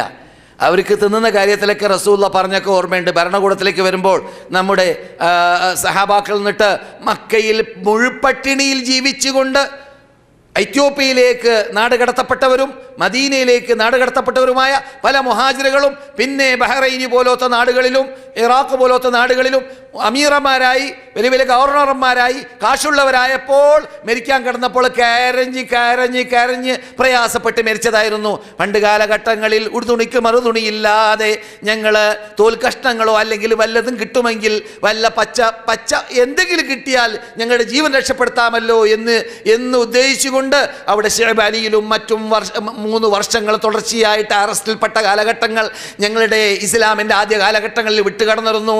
അങ്ങനെയുള്ള കാലഘട്ടങ്ങളിലൊക്കെയാണ് മരിക്കുന്നതെങ്കിൽ മഹാഭാഗ്യവാന്മാരായിരുന്നേനെ. പിന്നെ ഞങ്ങൾക്ക് ദുനിയാവ് വന്നു, അള്ളാഹു ദുനിയാവ് തുറന്നു തന്നു, ഇസ്ലാമിക ഭരണകൂടം ഈ രാഷ്ട്രങ്ങളിലൊക്കെ വ്യാപകമായി, ഞങ്ങളിവിടെ അമീറന്മാരായി. അപ്പോൾ നന്നായിട്ട് സാമ്പത്തിക പുരോഗതി ഞങ്ങൾക്കുണ്ടായി. കണക്കും കൈയൊക്കെ കണക്കുകൾ കൂടുതൽ റബ്ബിനോട് പറയേണ്ട ഒരു അന്തരീക്ഷമുണ്ടായി. എന്തായിരിക്കും പരലോകത്തിൽ റബ്ബിനോട് പറയുക എന്ന് പറഞ്ഞുകൊണ്ട് പ്രയാസപ്പെടലായിരുന്നു അവരുടെ സ്ഥിതി.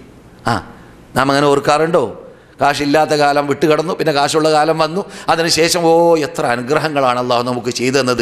എത്ര കാലം നാം പട്ടിണി കിടന്ന് ജീവിച്ചവരുണ്ട് കൂട്ടത്തിൽ, അല്ലെങ്കിൽ എത്ര കാലം നമുക്ക് പ്രയാസപ്പെട്ട് ജീവിക്കേണ്ടി വന്നവരുണ്ട് കൂട്ടത്തിൽ, എത്ര കാലം വീടില്ലാതെ വാടകയ്ക്ക് മാത്രം വാങ്ങി ജീവിച്ചവരുണ്ട് കൂട്ടത്തിൽ. ഇതെല്ലാം പഴയ കാലഘട്ടം ഓർത്തുകൊണ്ട് പുതിയ കാലഘട്ടത്തിൽ ഉണ്ടായ അനുഗ്രഹത്തെ മുമ്പിൽ വെച്ചുകൊണ്ട് റബ്ബിൻ്റെ മുമ്പിൽ നന്ദി പ്രകടിപ്പിക്കാൻ നമ്മെ പ്രേരിപ്പിച്ചോ?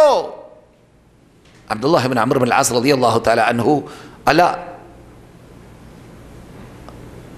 അംർ ഇബ്നുൽ ആസ് എന്ന് എടുക്കുക, അബ്ദുല്ലാഹി ഇബ്നു അംർ ഇബ്നുൽ ആസ് പോട്ടെ, അത് മകനാണ്.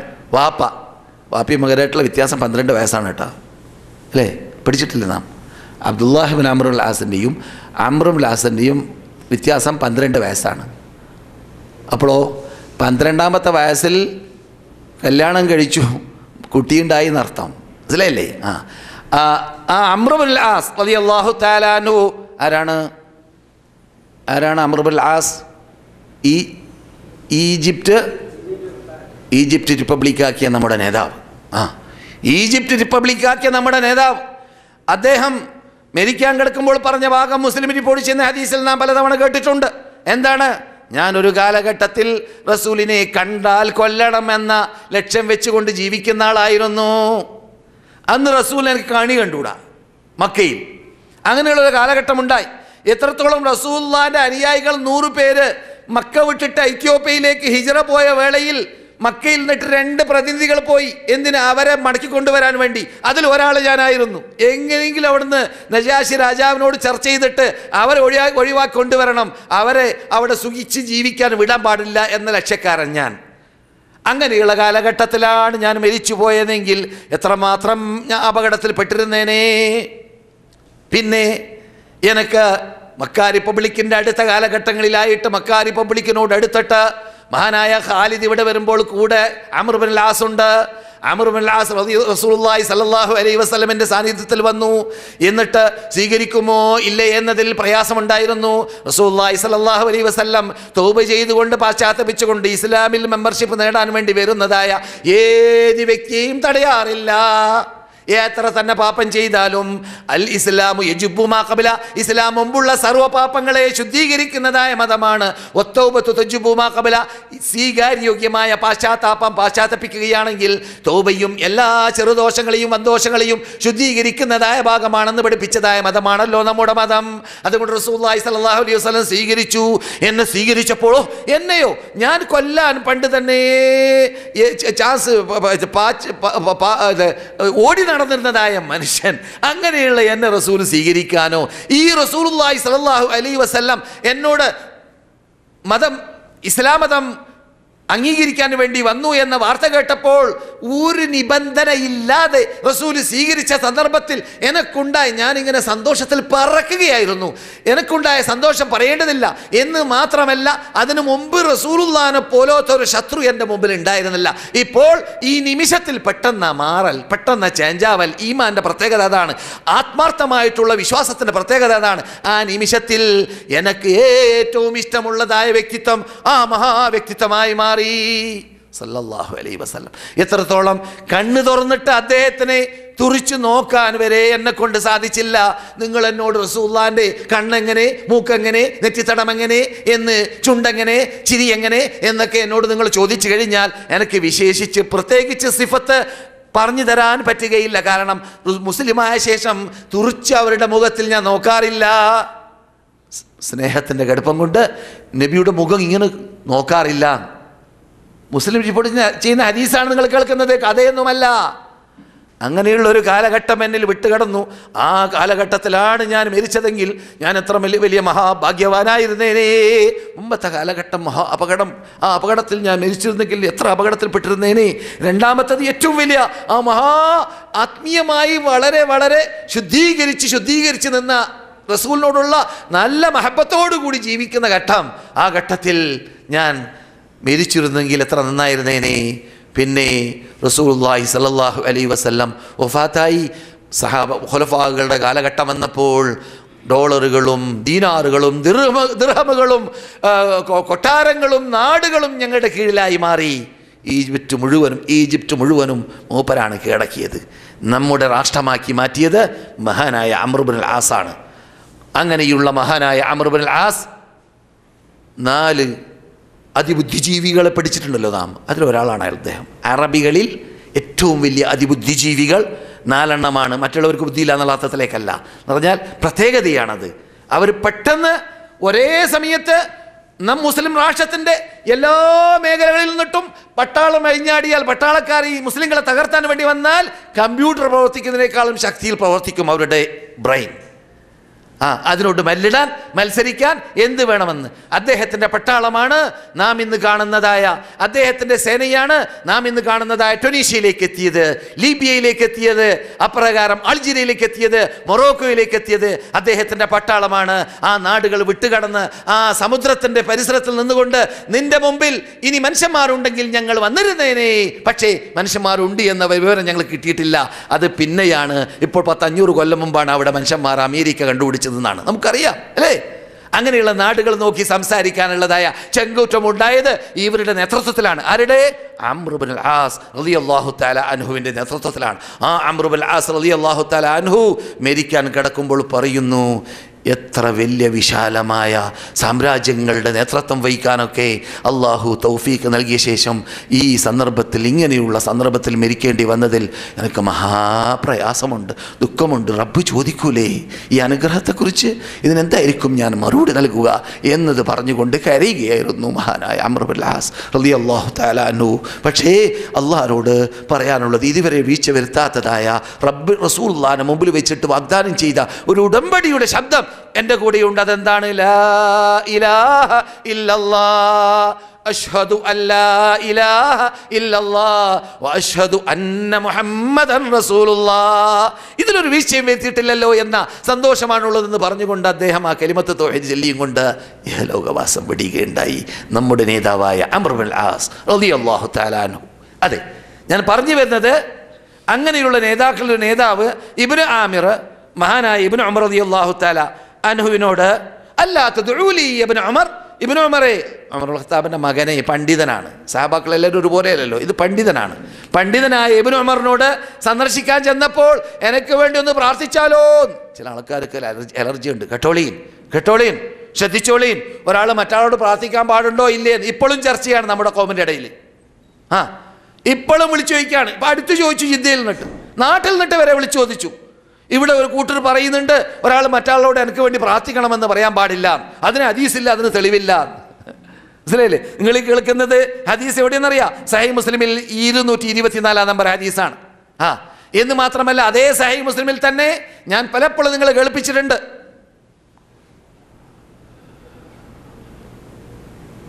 ഉമ്മു ദർദാ റളിയല്ലാഹു തആല അൻഹ, എൻ്റെ ഓർമ്മ ശരിയാണെങ്കിൽ അവരുടെ ഭർത്താവിനോട്, മക്കയിലേക്ക് വരുന്ന വേളയിൽ നിങ്ങളുടെ ഹജ്ജ് യാത്രയിൽ എന്നെ മറക്കരുത്, കാരണം റസൂൽ എന്നിട്ട് ഞാൻ കേട്ടിട്ടുണ്ട്, ഓർമ്മയിൽ വരുന്നില്ല സഹാബിയതാണ്, ഞാൻ കേട്ടിട്ടുണ്ട്. എന്ത് കേട്ടോ? ആരെങ്കിലും ഒരു സുഹൃത്ത് അവൻ്റെ സുഹൃത്തിന് വേണ്ടി മറവിൽ പ്രാർത്ഥിച്ചാൽ ആ പ്രാർത്ഥന അല്ലാഹ് തള്ളുക തന്നെ ഇല്ല. നബിയുനാ മുഹമ്മദ് റസൂലുള്ളാഹി ഈ പ്രാർത്ഥന അനുസരിച്ചിട്ടാണ് നിങ്ങളോട് എനിക്ക് വേണ്ടി പ്രാർത്ഥിക്കണമെന്ന് ഞാൻ പറയുന്നത് എന്ന്. ഇതൊക്കെ മുസ്ലിമിലാണ്. ഇതൊക്കെ എന്തുകൊണ്ടാണ് അങ്ങനെയുള്ളതായ തെറി ചോദ്യം ചോദിക്കുന്നത്, അല്ലെങ്കിൽ ഇങ്ങനെയുള്ള ചോദ്യങ്ങൾ നമ്മിൽ നിന്നിട്ട് ഉടലെടുക്കുന്നത്? ചിലരിൽ അറിവില്ലായ്മ. അള്ളാഹു എല്ലാവരെയും ഹിദായത്തിലാക്കട്ടെ, സന്മാർഗത്തിലേക്ക് നയിക്കട്ടെ.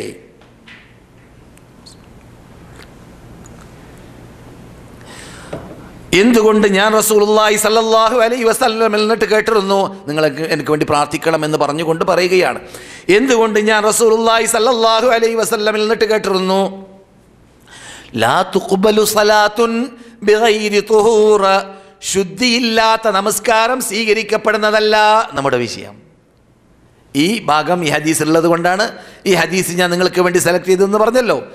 അതുപോലെ തന്നെ വലാ സദഖത്തുൻ മിൻ ഗുലൂൽ, ഒരു ധർമ്മവും റബ്ബ് സ്വീകരിക്കുന്നതല്ല ഗുലൂലോട് കൂടിയാണെങ്കിൽ. എന്താ ഗുലൂൽ? ഗുലൂൽ എന്ന് പറഞ്ഞാൽ നമ്മെ ഇസ്ലാമിക ഭരണകൂടം അല്ലെങ്കിൽ ആരെങ്കിലും നമ്മെ കഫീൽ ഒരു കാര്യം ഏൽപ്പിച്ചു കഴിഞ്ഞാൽ അതിൽ നാം കൈകടത്തുക, നമ്മുടെ സമ്പത്ത് മാതിരി. അതിൽ നിന്നിട്ട് നാം അറിയാതെ, ഗവൺമെൻറ് അറിയാതെ, അല്ലെങ്കിൽ കഫീൽ അറിയാതെ, പാർട്ട്ണർ അറിയാതെ അങ്ങും ഇങ്ങും മുമ്പ് തന്നെ ഒത്തിട്ടുണ്ടെങ്കിൽ പ്രശ്നമില്ല. പാർട്ട്ണറുടെ ഇടയിൽ നിങ്ങൾക്ക് വേണ്ട നിങ്ങൾ എടുത്തോളൂ, എനിക്ക് വേണ്ടി ഞാൻ എടുക്കാം എന്ന് മുമ്പ് തന്നെ തീരുമാനമുണ്ടെങ്കിൽ പ്രശ്നമില്ല. അതല്ല, അങ്ങനെ എല്ലാത്ത രൂപത്തിലാകുമ്പോൾ എന്ത് പാടില്ല? അൽഹംദുലില്ലാ, എനിക്ക് വളരെ ഇഷ്ടം തോന്നി. ഒരു സഹോദരൻ മദീനയിൽ ബഖാലയിൽ ജോലി ചെയ്യാണ്. അദ്ദേഹം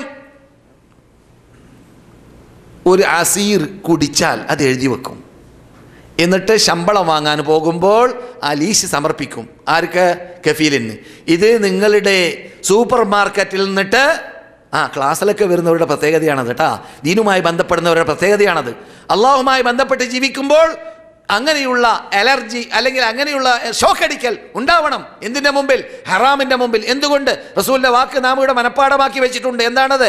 അയ്യുമാ ലഹ്മിൻ നബത മിൻ സുഹ്തിൻ ഫന്നാറു ഔലാ ബിഹി, ഏതെങ്കിലും മാംസം വളർന്നത് ഹറാമായ സമ്പത്തിലൂടെയാണെങ്കിൽ ആ സമ്പത്ത് ആ തിന്ന ആ മനുഷ്യൻ്റെ ആ മാംസത്തിൻ്റെ ഉടമ നരകത്തിൽ പോകൽ നിർബന്ധമാണ്, ആ ശിക്ഷ അവസാനിക്കുന്നത് വരെ എന്നർത്ഥം. നബിയുനാ മുഹമ്മദുൻ റസൂലുള്ളാഹി. അള്ളാഹു നമ്മെ കാത്തുരക്ഷിക്കട്ടെ. ഇത് വളരെ ശ്രദ്ധിക്കേണ്ട ഭാഗമാണ്. അതുകൊണ്ട് ഗുലൂലില്ലാത്ത, ഞാൻ അമീറല്ലേ ഇറാഖിൽ, അവിടെ ഇറാഖിൽ കുഫയിലും ബസ്രയിലൊക്കെ ഞാൻ അമീറായ കാലഘട്ടത്തിൽ എന്നിൽ നിന്നിട്ട് ഗുലൂല് വരാൻ സാധ്യതയില്ലേ? എന്നിൽ നിന്നിട്ട് ഗവൺമെൻറ്റിൻ്റെ സാധനങ്ങൾ ഞാൻ ഉപയോഗിച്ചു പോകാൻ സാധ്യതയില്ലേ? അത് എനിക്ക് അനുവദിക്കാത്ത ഭാഗമാണെങ്കിൽ തെറ്റല്ലേ? ശ്രദ്ധിക്കണം. അങ്ങനെ ഇറാഖിലേക്കോ അല്ലെങ്കിൽ മറ്റു അയൽ രാഷ്ട്രങ്ങളിലേക്കോ അമീറായിട്ട് റസൂൽ അയച്ച റസൂലുള്ളാഹിൻ്റെ പ്രതിനിധി ഒരവസരത്തിൽ മദീനയിലേക്ക് വന്നിട്ട്, സഹാബാക്കൾ എന്നിട്ട് ഒരാൾ നിയമം അറിയുമ്പോഴല്ലേ അവർ വിട്ടു നിൽക്കുക, അറിയാത്ത ആളായിരിക്കും. അയാൾ വന്നിട്ട് പറഞ്ഞു, റസൂലേ ഇത് നിങ്ങൾക്കുള്ളതാണ്, ബൈത്തുൽ മാലിലേക്കുള്ളതാണ്, ഇത് എനക്കുള്ളതാണ്, കാരണം എനിക്ക് ഹദിയ വന്നതാണ്. റസൂൽ ചോദിച്ചു, അല്ല ജലസ്തഫി ബൈത്തി അബീക ഔ കമാ ഖാല അലൈഹി സ്വലാത്തു വസ്സലാം, നിൻ്റെ വാപ്പാൻ്റെ വീട്ടിൽ നീ ഇരുന്നൂടെ, എന്നാ നിനക്ക് ഈ ഹദിയ വരുമോ? നിൻ്റെ വാപ്പാൻ്റെ വീട്ടിൽ നീ ഇരുന്നാൽ ഈ ഹദിയ വരുമോ? ഈ ഹദിയ വന്നത് നീ ഗവർണറാണ് എന്ന നിലക്കാണ്. അപ്പോൾ നിൻ്റെ ഹദിയ അല്ലാതെ, നിനക്കല്ലാതെ, അത് ബൈത്തുൽ മാലിലുള്ളതാണ്. നീ നിൻ്റെ വാപ്പാൻ്റെ വീട്ടിലിരുന്നാൽ അത് വരൂല എന്ന് റസൂലുള്ളാഹി സ്വല്ലല്ലാഹു അലൈഹി വസല്ലം പഠിപ്പിച്ചു കൊടുക്കുകയുണ്ടായി. ഇത് പേടിച്ചുകൊണ്ട് ഈ സഹാബി ഇങ്ങനെ സംസാരിച്ചു, എനിക്ക് വേണ്ടി പ്രാർത്ഥിക്കണമെന്ന് പറഞ്ഞു. അപ്പോൾ പലതും പഠിച്ചു നാം. അതിൽപ്പെട്ടതാണ് ഒരു മുസ്ലിം മറ്റൊരു മുസ്ലിമിനോട് എനിക്ക് വേണ്ടി പ്രാർത്ഥിക്കണമെന്ന് പറയൽ എന്തല്ല? തെറ്റല്ല, പറയാം. പ്രത്യേകിച്ച് ഒരാൾ ഹജ്ജിന് പോവുകയാണെങ്കിൽ, ഉംറയ്ക്ക് പോവുകയാണെങ്കിൽ, പുണ്യഭൂമിയിലേക്ക് പോവുകയാണെങ്കിൽ എനിക്ക് വേണ്ടി നിങ്ങൾ പ്രാർത്ഥിക്കണമെന്ന് പറയൽ തെറ്റല്ല. പ്രത്യേകിച്ച് യാത്ര പോവുകയാണെങ്കിൽ യാത്രക്കാരന് ഉത്തരം കിട്ടാൻ എന്തുണ്ട്?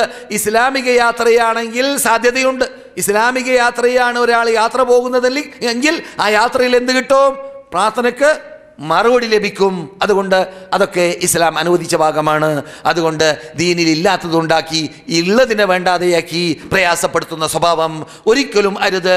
ഒറിജിനൽ അഹ്ലുസ് സുന്നത്ത് വൽ ജമാഅത്തിന്റെ ആശയാദർശം ഉൾക്കൊണ്ടുകൊണ്ട് ജീവിക്കുന്ന, ഖുർആനും സുന്നത്തും മനസ്സിലാക്കി, മൻഹജുസ് സലഫ് മനസ്സിലാക്കി, സലഫ് സാലിഹ്യങ്ങൾ ജീവിച്ചതുപോലെ ജീവിക്കണമെന്ന് തീരുമാനിക്കുന്നവർക്ക് അത്തരം വളവ് തിരിവ് അല്ലെങ്കിൽ അങ്ങനെയുള്ളതായ ശൈലി ഉചിതമല്ല എന്നതാണ് പറഞ്ഞു വന്നു നിന്നിട്ട് മനസ്സിലാക്കേണ്ടത്. നമ്മുടെ വിഷയം, ശുദ്ധിയില്ലാത്ത വ്യക്തി, ഉളു പിടിക്കാത്ത വ്യക്തി നമസ്കരിച്ചാൽ നമസ്കാരം സഹിഹാകുന്നതല്ല.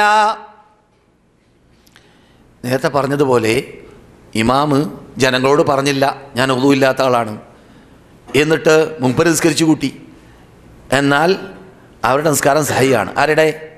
മഅ്മൂമിങ്ങളുടെ നിസ്കാരം സഹിയാണ്. കാരണം അവരൊക്കെ ഒതുവോട് കൂടിയാണ് നിസ്കരിച്ചത്.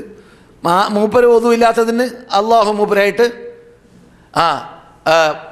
എന്ത് ചെയ്യുക? അവനുള്ള ശിക്ഷ അവൻ ഏൽക്കേണ്ടി വരും, അവൻ ചെയ്തതായ പാപത്തിന്. നിസ്കാരത്തിൻ്റെ ശേഷമാണ് ഓർമ്മ വന്നതെങ്കിൽ, നിസ്കാരത്തിൻ്റെ ഇടയിൽ ഓർമ്മ വന്നിട്ട് അദ്ദേഹം ഒഴിവാകുകയാണെങ്കിൽ നമുക്കറിയാം റസൂൽ പഠിപ്പിച്ച ശൈലി എന്താണ്? മറ്റാളെ കയറ്റുക അല്ലേ? ഉമറുൽ ഖത്താബ് റളിയല്ലാഹു തആല അൻഹു കുത്തേറ്റപ്പോൾ അദ്ദേഹം നിലം പതിച്ചപ്പോൾ അദ്ദേഹത്തിന് പിടിക്കാൻ വേണ്ടി സഹാബാക്കൾ വന്നു. 11ഓളം പേരെ വേറെയും കൊല്ലപ്പെട്ടിട്ടുണ്ട്. അത് ഹിസ്റ്ററിയിൽ പ്രാധാന്യം നൽകപ്പെടാറില്ല, കാരണം പ്രാധാന്യം ഇവിടെ ഉമറിനാണ്. ഉമർ റളിയല്ലാഹു തആല അൻഹുവിന് മാരകമായ ഇതാണ് ഏൽക്കേണ്ടി വന്നത്. ആ സന്ദർഭത്തിൽ ഉമർ എന്ത് മറന്നില്ല? ആളെ ഏൽപ്പിക്കാൻ മറന്നില്ല. ബേക്കിൽ നിൽക്കുന്നത് അബ്ദുറഹ്മാൻ ബിൻ ഔഫ്. റസൂൽ പ്രീതിപ്പെട്ടുകൊണ്ട് മരിച്ച ആറാൾ അവിടെ ജീവിച്ചിരിപ്പുണ്ട്. അതിൽപ്പെട്ട ഒരാളാണ് അബ്ദുറഹ്മാൻ ബിൻ ഔഫ്. സ്വർഗത്തിന് ടിക്കറ്റ് ഭൂമിയിൽ നിന്നിട്ട് ലഭിച്ച മഹാവ്യക്തിത്വം. അദ്ദേഹത്തോട് നിസ്കാരം പൂർത്തിയാക്കാൻ വേണ്ടി പറഞ്ഞു. അപ്പോൾ അങ്ങനെയാണ് വേണ്ടത്. മറ്റാളോട് ചില ആൾക്കാരെ വിളിച്ചു ചോദിച്ചു, മൗലവി ഒരാൾ നിസ്കരിച്ചു, അദ്ദേഹം നിസ്കാരത്തിൻ്റെ മധ്യത്തിൽ ഒതുപോയി എന്ന് പറഞ്ഞുകൊണ്ട് ഒഴിവായി, എല്ലാവരും ഒഴിവായി എന്ന്. അങ്ങനെയാണ് എല്ലാവരും ഒഴിവായി. മനസ്സിലായില്ല? അങ്ങനെയല്ല വേണ്ടത്. അങ്ങനെ അയാൾ പോകുമ്പോൾ ഒരാൾ കയറി നിൽക്കുക, എന്നിട്ട് നിസ്കാരം പൂർത്തിയാക്കുക. അതിൽ നിന്നിട്ട് നമുക്ക് വേറൊരു പാഠമുണ്ട്.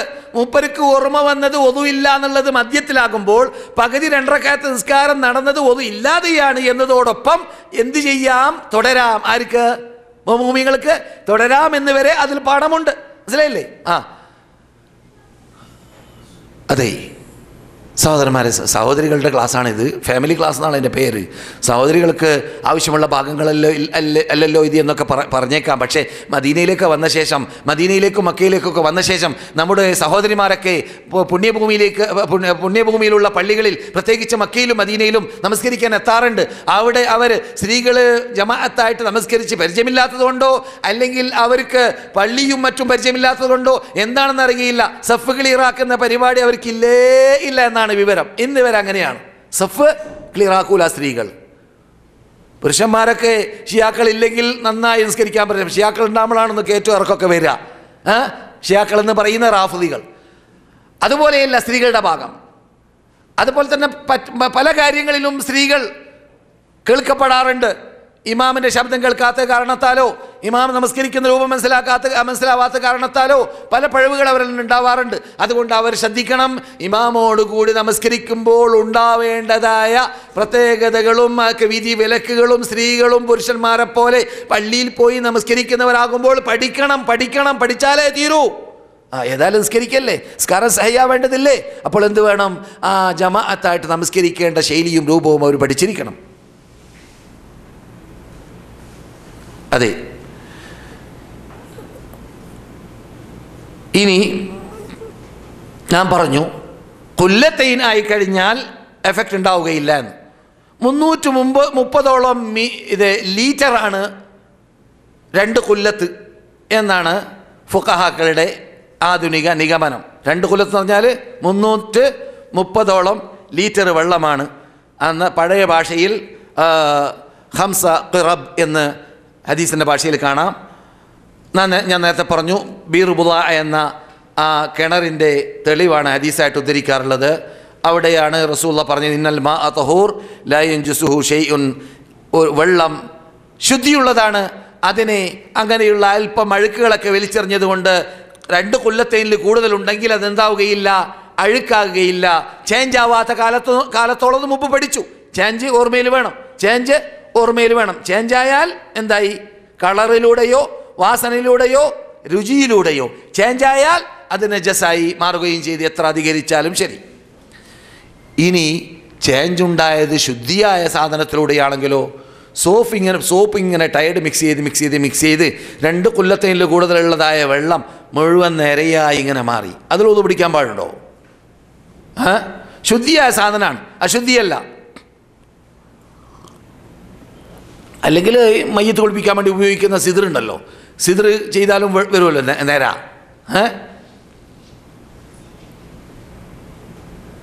നാം തുടക്കത്തിൽ പറഞ്ഞു പാടുണ്ടോ? ശുദ്ധിയിലൂടെ നല്ല വെള്ളം ശുദ്ധിയായ സാധനത്തിലൂടെയാണെങ്കിൽ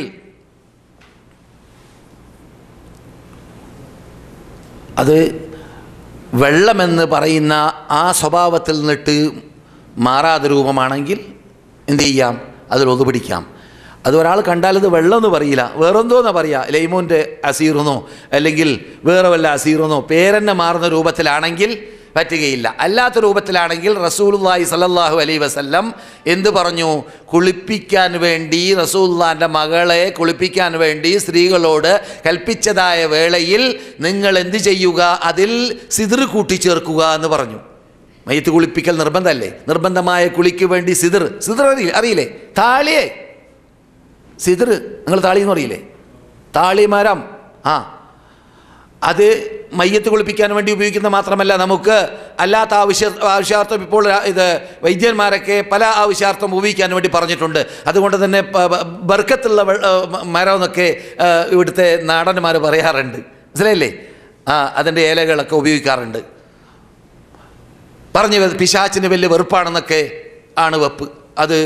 അതിൽ മന്ത്രിച്ചുകൊണ്ട് അതുകൊണ്ട് കുളിച്ചാൽ സെഹറുണ്ടെങ്കിൽ, മാരണമുണ്ടെങ്കിൽ പിശാച്ചിന് ഈറ വരാറുണ്ട് അതിലൂടെ എന്നൊക്കെ പറയപ്പെടാറുണ്ട്. അനുഭവത്തിലൂടെയാണ്, ഹദീസ് ആയത്തെന്നല്ല നിങ്ങൾ കേൾക്കുന്നത് കേട്ടോ.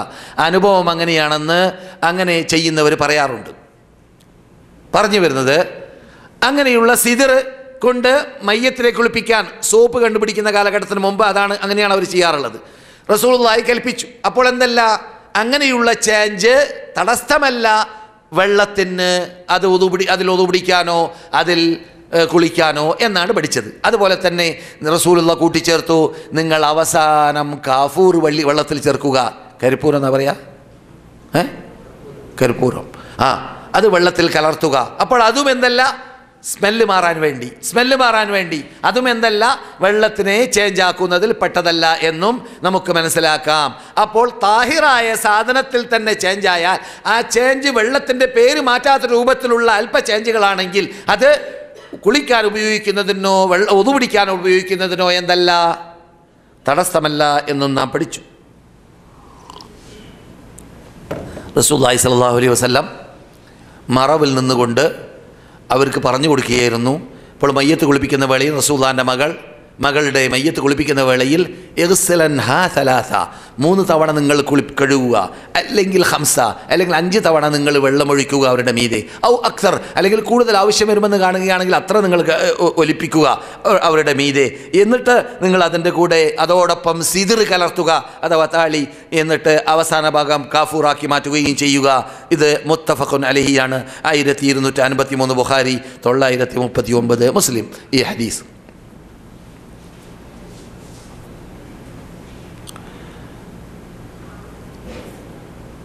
ശുദ്ധിയുള്ള വെള്ളം മറ്റുള്ളവർ ശുദ്ധിയാക്കാൻ വേണ്ടി ഉപയോഗിച്ചതാണെങ്കിൽ അത് അശുദ്ധിയായി മാറുമെന്ന് ഇത് കരുതാറുണ്ട്. എത്രത്തോളം വസ്വാസമുള്ളവർക്ക് പിന്നെ അത് പറയും വേണ്ട അവരുടെ പ്രയാസം. റസൂലുള്ള ഒതു പിടിച്ച ശൈലി എങ്ങനെയാണ്? മിക്കവാറും റസൂലുള്ളയും സല്ലല്ലാഹു അലൈഹി വസല്ലം സഹാബാക്കളും ഒതു പിടിക്കുന്ന വേളയിൽ അവർ പാത്രത്തിൽ നിന്നിട്ടാണ് ഒതു പിടിക്കാറുള്ളത്. അതുകൊണ്ട് റസൂലുള്ളാഹി സ്വല്ലല്ലാഹു അലൈഹി വസല്ലം കൽപ്പിച്ചു, നിങ്ങൾ ഒതു പിടിക്കുന്നതിന്, റസൂൽ അങ്ങനെയാണ് കാട്ടാറുള്ളത്, ഒതു പിടിക്കുന്നതിന് മുമ്പ് കൈ കഴുകാൻ. എന്തുകൊണ്ട്? ഉറങ്ങാൻ കിടക്കുന്ന വേളയിൽ, രാവിലെ ഉണർന്നാൽ പ്രത്യേകിച്ച് ഉറങ്ങാൻ കിടക്കുന്ന വേളയിൽ നിങ്ങൾ അറിയുകയില്ല നിങ്ങളുടെ കൈ എവിടെ പോയി എന്ന്. നിങ്ങൾ അറിയുകയില്ല, അതിൽ അഴുക്കുണ്ടാവാൻ സാധ്യതയുണ്ട്. അതുകൊണ്ട് നിങ്ങൾ ഒതു പിടിക്കാൻ വേണ്ടി വെള്ളം അതിൽ നിന്നിട്ട് എടുക്കുന്നതിന് മുമ്പായി, പാത്രത്തിൽ നിന്നിട്ട് വെള്ളം എടുക്കുന്നതിന് മുമ്പായി ആ കയ്യിനെ നിങ്ങൾ എന്ത് ചെയ്യുക? കഴുകുക. എന്നിട്ട് അതിൻ്റെ അഴുക്ക് പോയ ശേഷം നിങ്ങൾ ആ കൈ മുക്കിയിട്ട് കൈ കഴുകുക, മുഖം കഴുകുക, ഒതു മുഴുവനും കൈ മുക്കിയിട്ട് വെള്ളം എടുക്കലാണ്. അപ്പോൾ എടുത്ത വെള്ളത്തിൻ്റെ മുസ്താമലായ ഉപയോഗിച്ച വെള്ളം അതിൽ പോകലുണ്ടാവൂലേ, അത് തടസ്സമല്ല എന്നർത്ഥം. തടസ്സമല്ല എന്ന് പറഞ്ഞാൽ അത് നജസല്ല എന്നർത്ഥം, അത് അഴുക്കല്ല എന്നർത്ഥം. മനസ്സിലാകുന്നുണ്ടല്ലോ?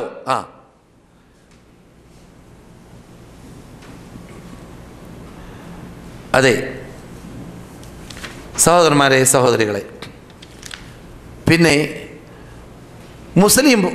മുസ്ലിമിൻ്റെ ആധാറുകൾ അല്ലെങ്കിൽ സൂറ് എന്ന് പറഞ്ഞാൽ മുസ്ലിം കുടിച്ചത്, മുസ്ലിം ഉപയോഗിച്ചത്, അതെന്തല്ല ഇസ്ലാമിൽ അശുദ്ധിയുള്ളതല്ല. ഒരാൾ നമ്മുടെ നാട്ടിലൊക്കെ നമ്മുടെ കൗമിനൊക്കെ വലിയ അലർജിയാണ് ഒരാൾ കുടിച്ച് ക്ലാസ്സിൽ കുടിക്കാമെന്നൊക്കെ പറഞ്ഞാൽ. എനിക്ക് കുടിക്കാൻ തന്നെ പൊക്കിയിട്ട് ഇങ്ങനെ കുടിക്കും. മനസ്സിലായില്ലേ? അതിൻ്റെ ആവശ്യമില്ല. അത് വ്യക്തമായ പ്രകടമായ പകർച്ചവ്യാധിയുള്ള വ്യക്തിയാണ് ആദ്യം കുടിച്ച ആളെന്ന് ഉറപ്പുണ്ടെങ്കിൽ മാത്രം സൂക്ഷ്മത പാലിക്കാം. അങ്ങനെയൊന്നുമല്ല, ഒരു സാധാരണ മുസ്ലിമാണ്, പ്രധാനപ്പെട്ട എയ്ഡ്സ് പോലത്തെ രോഗമോ അല്ലെങ്കിൽ പകർച്ചവ്യാധി രോഗമോ ഒന്നും ഇല്ലാത്ത മനുഷ്യനാണ്. അങ്ങനെയുള്ള ആളാണെങ്കിൽ അയാൾ കുടിച്ച പാത്രത്തിലോട് കുടിക്കുന്നുണ്ടെന്നില്ല. അത് നമുക്കിവിടെ ആദ്യം വന്ന ഉടനെ എലർജി ഉണ്ടായിരുന്നു. കാരണം അറബികളത് കാട്ടുന്ന കണ്ടിട്ടല്ലേ. ഇപ്പോൾ പോയില്ലേ? എലർജി പോയില്ലേ? മുമ്പൊക്കെ നമ്മൾക്ക് പ്രയാസമായിരുന്നു. ഞങ്ങൾ വരുന്ന കാലം അഷ്റഫ് സാഹിബൊക്കെ ഉള്ള കാലമാണതല്ലേ. പണ്ട് ഹറമിലെന്താ, ഇപ്പോൾ രാജാക്കന്മാരൊക്കെ വരുമ്പോഴാണ് ആ വെള്ളം ഇങ്ങനെ ഒലിപ്പിച്ച് കൊടുക്കാറുള്ളത്. ഞങ്ങൾ വരുന്ന കാലം ആ വെള്ളമേ ഉള്ളൂ, ഈ സംസമൊന്നുമില്ല. 40 കൊല്ലത്തോളം മുമ്പ് ഞാൻ ഹജ്ജിന് വന്ന വേളയിൽ മക്കയിലും മദീനയിലും വെള്ളം മനുഷ്യന്മാർ നിന്ന് കുടിപ്പിക്കൽ, ഹാജിമാർക്ക് മനുഷ്യന്മാർ നിന്ന് കുടിപ്പിക്കലാണ്. ആ വലിയ കൂസിൽ വെള്ളം ഇങ്ങനെ കുടിപ്പിക്കും. ഒരാൾ കുടിച്ച അതേ പാത്രത്തിൽ മറ്റാൾ 1000 പേര്, 10000 പേര്, 1,00,000 പേര് കുടിക്കും. മനസ്സിലായില്ലേ? അതിലാർക്കും ഒരു അറുപ്പും വെറുപ്പും ഉണ്ടാവാറുണ്ടായിരുന്നില്ല. റസൂല് പറയുന്നു, ഇന്ന മിനത്തവാദുഇ അൻ യശ്റബൽ മർഉ മിൻ സൂരി അഖീഹി. അബൂദാവൂദ് റിപ്പോർട്ട് ചെയ്യുന്നതാണെന്നാണ് എൻ്റെ ഓർമ്മ. നബിയുനാ മുഹമ്മദുർ റസൂലുള്ളാഹി. താഴ്മയിലും വിനയത്തിലും പെട്ടതാണ് ഒരു സഹോദരൻ കുടിച്ച പാത്രത്തിൽ തന്നെ മറ്റൊരു വ്യക്തി കുടിക്കുക എന്നത്. അത് വിനയമാണെന്നാണ് റസൂൽ പറയുന്നത്. റസൂൽ കുടിച്ചു പാല്. റസൂലുള്ളാഹി സ്വല്ലല്ലാഹു അലൈഹി വസല്ലം കുടിച്ചു കഴിഞ്ഞപ്പോൾ, അവർ വേണ്ടത്ര കുടിച്ചു കഴിഞ്ഞപ്പോൾ പിന്നെ റസൂൽ പതിവനുസരിച്ചിട്ട് വലത് ഭാഗത്തുള്ളവർക്കാണ് കൊടുക്കാറുള്ളത്. പക്ഷേ ഒരവസരത്തിൽ കുടിച്ചപ്പോൾ വലത് ഭാഗത്തിരിക്കുന്ന ആൾ അബൂബക്കർ അല്ല, മഹാത്മാക്കളല്ല, നേതാക്കളല്ല, കുട്ടിയാണ്. അപ്പോൾ ഇബ്നു അബ്ബാസാണ്. കുട്ടിയെ 10-12 വയസ്സുണ്ടാകും. കുട്ടിയോട് റസൂലുള്ള അനുവാദം ചോദിച്ചു. കുട്ടി അനുവാദം തരാണെങ്കിലും മഹാത്മാക്കൾ ഇരിക്കുകയാണല്ലോ വേറെ വലിയ ആൾക്കാർ, അവർക്ക് ഞാൻ കൊടുക്കട്ടെ എന്ന്. അപ്പോൾ കുട്ടി പറഞ്ഞു, എൻ്റെ അവകാശത്തിൽ നിന്നിട്ട് ഞാൻ പിന്മാറൂല, എൻ്റെ അവകാശം കിട്ടിയാലേ തീരൂ. അങ്ങനെ മഹാനായ നബിയുനാ മുഹമ്മദ് റസൂലുള്ളാഹി ആ കുട്ടിക്ക് കൊടുത്തു. കുട്ടി കുടിച്ചു. ലോകത്തിൽ നാം ഇന്ന് വരെ കേൾക്കുന്നതായ ഇൽമുകൾ ലോകവ്യാപകമാക്കിയതായ ആ മഹാപണ്ഡിതനായ അബ്ദുല്ലാഹി ഇബ്നു അബ്ബാസ് റളിയല്ലാഹു തആല അൻഹു, അതാണ് ആ കുട്ടി. മനസ്സിലായില്ലേ? അങ്ങനെ പിന്നെ ബാക്കിയുള്ളവരെല്ലാം കുടിച്ചു. അതുപോലെ റസൂലുള്ളാഹി സ്വല്ലല്ലാഹു അലൈഹി വസല്ലം ഉദു പിടിച്ചതിൻ്റെ ആധാറുകൾ അങ്ങനെ പല സൂറുകളിൽ നിന്നിട്ട് എന്തല്ല, നജസല്ല എന്ന് മാത്രമല്ല, മുസ്ലിം അവശേഷിപ്പിക്കുന്നത് നമുക്ക് ഉപയോഗിക്കാം. അവൻ കുളിച്ചതാവട്ടെ, അവൻ ഒതു പിടിച്ചതാവട്ടെ, മനസ്സിലായില്ലേ? അവൻ കുളിച്ചതാവട്ടെ, ഒതു പിടിച്ചതാവട്ടെ, നമുക്ക് ഉപയോഗിക്കുന്നത് കൊണ്ട് വിരോധമില്ല. അതേ പാത്രത്തിൽ നിന്നിട്ട് തന്നെയാണെങ്കിലോ വിരോധമില്ല. റസൂൽ കഴുകി ശുദ്ധീകരിച്ച ശേഷം പാത്രത്തിൽ കൈയിട്ടുകൊണ്ട് ഒതു പിടിച്ചു. ആ ഒതു പിടിച്ചതായ അതേ പാത്രത്തിൽ വെള്ളം ശേഷിക്കുന്നുണ്ടെങ്കിൽ വേറെ സഹാബാക്കൾ വരുന്നു, എന്ത് ചെയ്യുന്നു? അതേ പാത്രത്തിൽ നിന്നിട്ട് കൈ മുമ്പ് കഴുകിയ ശേഷം ഒതു പിടിക്കുന്നു. അപ്പോൾ അതെല്ലാം ഒസ്വാസ് നീക്കാൻ വളരെ സഹായകമായ ശൈലിയാണ്. ഇസ്ലാം ഒസ്വാസ് പഠിപ്പിച്ച മതമല്ല. നമുക്ക് ഇപ്പോൾ ഈ പൈപ്പിംഗ് സിസ്റ്റം വന്ന ശേഷം പോലും ഒസ്വാസ. ചില ആൾക്കാരൊക്കെ ഇമാമു അസ്സലാമു അലൈക്കും വറഹ്മത്തുള്ളാഹി എന്ന് പറയുന്നത് വരേക്കും മൂപ്പര് ഒതു പിടിച്ചുകൊണ്ടിരിക്കല. മൂപ്പരുടെ ഒതു തീരൂല. എന്താണ്? ഒസ്വാസ് കാരണത്താൽ.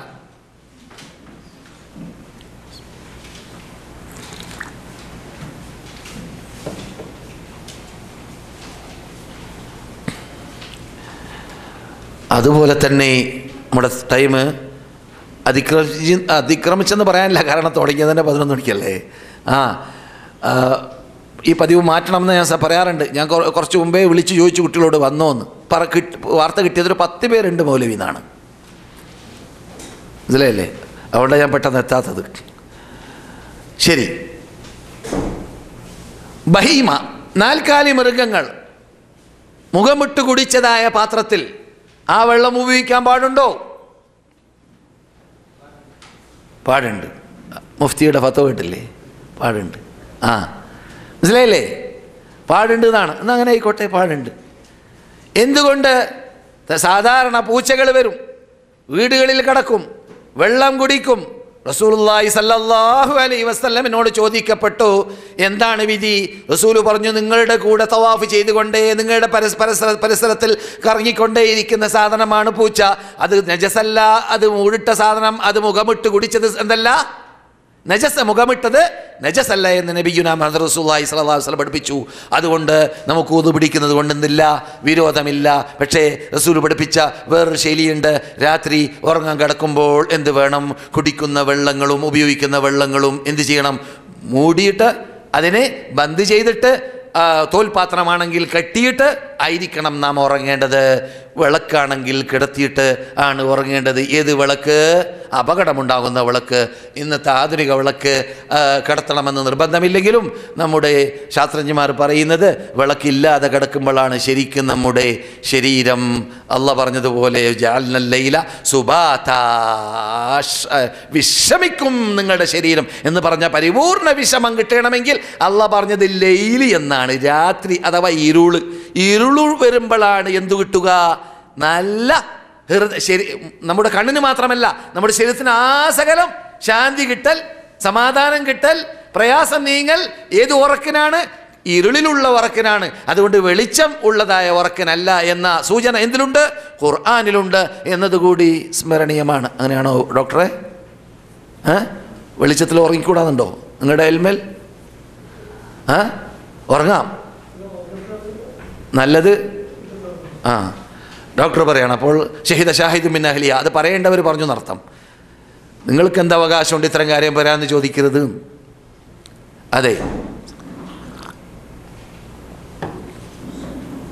അപ്പോൾ നാൽക്കാലി മൃഗങ്ങൾ മുഖമിട്ടതായ വെള്ളത്തിൽ നിന്നിട്ടും നമുക്ക് ഒന്നു പിടിക്കുന്നതുകൊണ്ട് വിരോധമില്ല. ഇനി ഒരു അമുസ്ലിം കുടിച്ചാലോ? എന്നാലും അമുസ്ലിം ബാഹ്യ നജസല്ല, ആത്മീയ നജസാണ്. അമുസ്ലിം ബാഹ്യ നജസല്ല. അമുസ്ലിമിൻ്റെ ശരീരം തൊട്ടാൽ നാം ഓതു പിടിക്കേണ്ട ആവശ്യമൊന്നുമില്ല. അമുസ്ലിം ആയതുകൊണ്ട് അദ്ദേഹത്തിൻ്റെ ശരീരം എന്തല്ല, നായ പോലെ പന്നി പോലെയുള്ള നജസല്ല. അതുകൊണ്ട് അമുസ്ലിം ആണെങ്കിലും സൂക്ഷിക്കേണ്ടത് അമുസ്ലിമിൻ്റെ പാത്രം അത് നജസുള്ള പാത്രമാണോ, നജസ് ഉപയോഗിക്കുന്ന പാത്രമാണോ, കള്ളുപയോഗിക്കുന്ന പാത്രമാണോ, അതൊക്കെ ശ്രദ്ധിക്കേണ്ടി വരും. കാരണം മൂപ്പര് എന്തില്ല, മൂപ്പരുടെ ഇടയിൽ മൂത്രം വെള്ളം അതിനൊന്നും ചേഞ്ച് ഇല്ല, രണ്ടും സമാണ് മൂപ്പരുടെ ദൃഷ്ടിയിൽ. കാരണം ശുദ്ധിയാക്കണമെന്നില്ലല്ലോ മൂത്രിച്ചിട്ട് അമുസ്ലിമിൻ്റെ വീക്ഷണത്തിൽ എന്നതുകൊണ്ട് അത്തരം കാര്യങ്ങളിൽ ശ്രദ്ധിച്ചാൽ മതി. എന്നല്ലാതെ നമ്മുടെ വെള്ളം പോലെ, വെള്ളത്തിലുള്ള പാത്രം പോലെ മൂപ്പരുടെ വെള്ളവും മൂപ്പരുടെ പാത്രവുമാണെങ്കിൽ മൂപ്പര് കുടിച്ചു എന്നത് കാരണത്താൽ ഒരു മുസ്ലിമിൻ്റെതല്ലേ എന്ന പേരിൽ അത് വുദൂന് ഉപയോഗിക്കേണ്ടതില്ല എന്നില്ല, ഉപയോഗിക്കാം എന്ന് തന്നെയാണ് അവിടെ ശ്രദ്ധിക്കേണ്ടത്. അവനിലൂടെ അവൻ നജസാണെന്ന് മനസ്സിലാക്കാത്ത കാര്യങ്ങൾ, നാം നജസാണെന്ന് മനസ്സിലാക്കുന്ന കാര്യങ്ങൾ അതിൽ കടന്നുകൂടുന്നുണ്ടോ എന്നത് മാത്രം ശ്രദ്ധിച്ചാൽ മതിയാകും എന്നർത്ഥം. അതുകൊണ്ട് കള്ളിനു വേണ്ടി മാത്രം ഉപയോഗിക്കുന്ന പാത്രം ഇസ്ലാം വിരോധിച്ചിട്ടുണ്ട്. പുരുഷന്മാർക്ക് സ്വർണവും വെള്ളിയും ധരിക്കൽ വിരോധിച്ചതുപോലെ സ്ത്രീകൾക്കും പുരുഷന്മാർക്കും ഒരുപോലെ സ്വർണ്ണപാത്രവും വെള്ളിപാത്രവും ഉപയോഗിക്കൽ എന്താണ്? ഹറാമാണ്, ഹറാമാണ്, ഹറാമാണ്, പാടുള്ളതല്ല. സ്ത്രീകൾക്കും പാടുള്ളതല്ല, പുരുഷന്മാർക്കും പാടുള്ളതല്ല. ഇന്നത്തെ യുഗത്തിൽ അതൊക്കെ ഫോറിൻ മണി കിട്ടിയതിൻ്റെ ശേഷം പലരും ചെയ്യാൻ ആരംഭിച്ചിട്ടുണ്ട് എന്നതും. എന്ന് മാത്രമല്ല, മുസ്ലിം കുട്ടികളുടെ, ആചാര്യയുടെ കുട്ടികളുടെ കോലം കണ്ടാൽ തന്നെ അദ്ദേഹം ഒരു മുസ്ലിം കുട്ടിയാണെന്ന് പറയാൻ പറ്റാത്ത ശൈലിയിലുള്ളതായ കോന്തന്മാരുടെ കോലവുമായി നടക്കുന്ന യുഗമാണ് ഇന്നത്തെ യുഗം. അള്ളാഹു സന്മാർഗത്തിലേക്ക്, ഹിദായത്തിലേക്ക്, നന്മയിലേക്ക് നമ്മുടെ സമൂഹത്തെ മടക്കട്ടെ, മടക്കട്ടെ, മടക്കട്ടെ എന്ന് നമുക്ക് ആത്മാർത്ഥമായി പ്രാർത്ഥിക്കാം. ഈ കോലം പറയുമ്പോൾ നാം ക്ലാസ് മെമ്പർമാരാവാനൊക്കെ പരിശ്രമിക്കുന്നവരൊക്കെ കോലം നന്നാക്കാൻ വേണ്ടി പരിശ്രമിക്കണം. കോലം നോക്കിയിട്ട് ചില ജനങ്ങൾ ചിലപ്പോൾ ക്ലാസ്സിലൊക്കെ പോകുന്ന മനുഷ്യൻ്റെ കോലമല്ലേ എന്ന് പറഞ്ഞ് അവസാനം ബെടക്കാൻ സാധ്യതയുണ്ട്. അതുകൊണ്ട് നാം മറ്റുള്ളവർക്ക് മാതൃകയായിരിക്കണം. നമ്മെ കണ്ടാൽ തന്നെ മാഷാ അല്ലാഹ് ക്ലാസ്സിൽ പോകുന്നവർ, ദീൻ പഠിക്കുന്നവർ, മതം പഠിക്കുന്നവർ, സാധാരണ ഇങ്ങനെ കുറിപ്പുകളും നോട്ടുകളും വായിച്ചിട്ട് ദീൻ പഠിച്ച് ഖുർആനോദി ഹദീസോദി അള്ളാഹിലേക്ക് അടുക്കാൻ വേണ്ടി പാടുപെടുന്നവർ എന്ന് കണ്ടാൽ പറയുന്ന രൂപം നമ്മളിൽ ഉണ്ടാവണം. സഹാബാക്കളിലും താബിഈങ്ങളിലും താബിഈങ്ങളിലും ഉണ്ടായതുപോലെ. അങ്ങനെയാണ് നാം നമ്മുടെ നേതാക്കളെ കുറിച്ച് കേട്ടത്. അവരെ കോലം കണ്ടാൽ തന്നെ അള്ളാഹിനെ ഭയപ്പെട്ടു പോകും, അള്ളാഹിനെ പേടിച്ചു പോകും. സലഫ് സാലിങ്ങളുടെ കോലം അങ്ങനെയാണ്. അഹ്മദ് ബിൻ ഹംബലിനൊക്കെ കണ്ടാൽ തന്നെ മൂപ്പരെ കോലം കാണുമ്പോൾ തന്നെ ലാ ഇലാഹ ഇല്ലല്ലാഹ് സുബ്ഹാനല്ലാഹ് എന്ന് പറഞ്ഞു പോകും. അത്രയും ആ ഭക്തി, അത്രയും ആ വിനയം, അത്രയും ആ സമീപനത്തിൽ ഇസ്ലാമിക ശൈലി അങ്ങനെയാണ്. അതൊക്കെ നാമും ശ്രദ്ധിക്കേണ്ടതാണ്. കഴിവിൻ്റെ പരമാവധി ഗ്രോപ്പ് കട്ടൊക്കെ ഒഴിവാക്കുക. ഗ്രോപ്പ് കട്ട് ഇസ്ലാം അനുവദിക്കാത്തതാണ്. താടി വടിക്കുന്നത് ഒഴിവാക്കുക, അത് ഇസ്ലാം അനുവദിക്കാത്തതാണ്. അത് ഇസ്ലാം ഹറാമാക്കിയ ഭാഗമാണ്. മുസ്ലിം റിപ്പോർട്ട് ചെയ്യുന്ന ഹദീസിൽ റസൂലുള്ളാഹി സ്വല്ലല്ലാഹു അലൈഹി വസല്ലം പറയുന്നു, ഒന്നിരിക്കലോ തലയുടെ മുടി മുഴുവനും ആയി വെട്ടുക, അല്ലെങ്കിൽ എന്ത് ചെയ്യുക, മുഴുവനുമായി കട്ട് ചെയ്യുക എന്നല്ലാതെ ബേക്കിൽ നിന്നിട്ടോ മുമ്പിൽ നിന്നിട്ടോ സൈഡിൽ നിന്നിട്ടോ അല്പം കട്ട് ചെയ്ത് മൈക്കിൾ ജാക്സന്റെ കോലവുമായി നടന്നിട്ട് മുസ്ലിമാണെന്ന് പറയുമ്പോൾ അവിടെ നമുക്ക് ലജ്ജയുണ്ടാവേണ്ടതുണ്ട്. ഞാൻ അങ്ങനെ പറയാൻ അർഹനാണോ അല്ലേ എന്നതിൽ. അതുകൊണ്ട് അത്തരം കാര്യങ്ങളൊക്കെ ശ്രദ്ധിക്കൽ പരിപൂർണതയ്ക്ക് അനിവാര്യമാണ്. ക്ലാസ്സിൽ വരുന്നവർക്ക് അനിവാര്യമാണ്. ഇത് പറഞ്ഞത് കൊണ്ട് ഇനി ആരും ക്ലാസ്സിൽ വരാതിരിക്കും വേണ്ട കേട്ടോ. കഴിവിൻ്റെ പരമാവധി ഡോസ് കുറച്ചിട്ടാണെങ്കിലും നടപ്പാക്കിയാൽ മതി.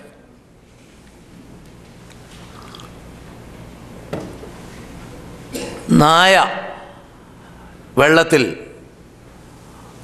മുഖമിട്ടാൽ എന്ത് വേണം?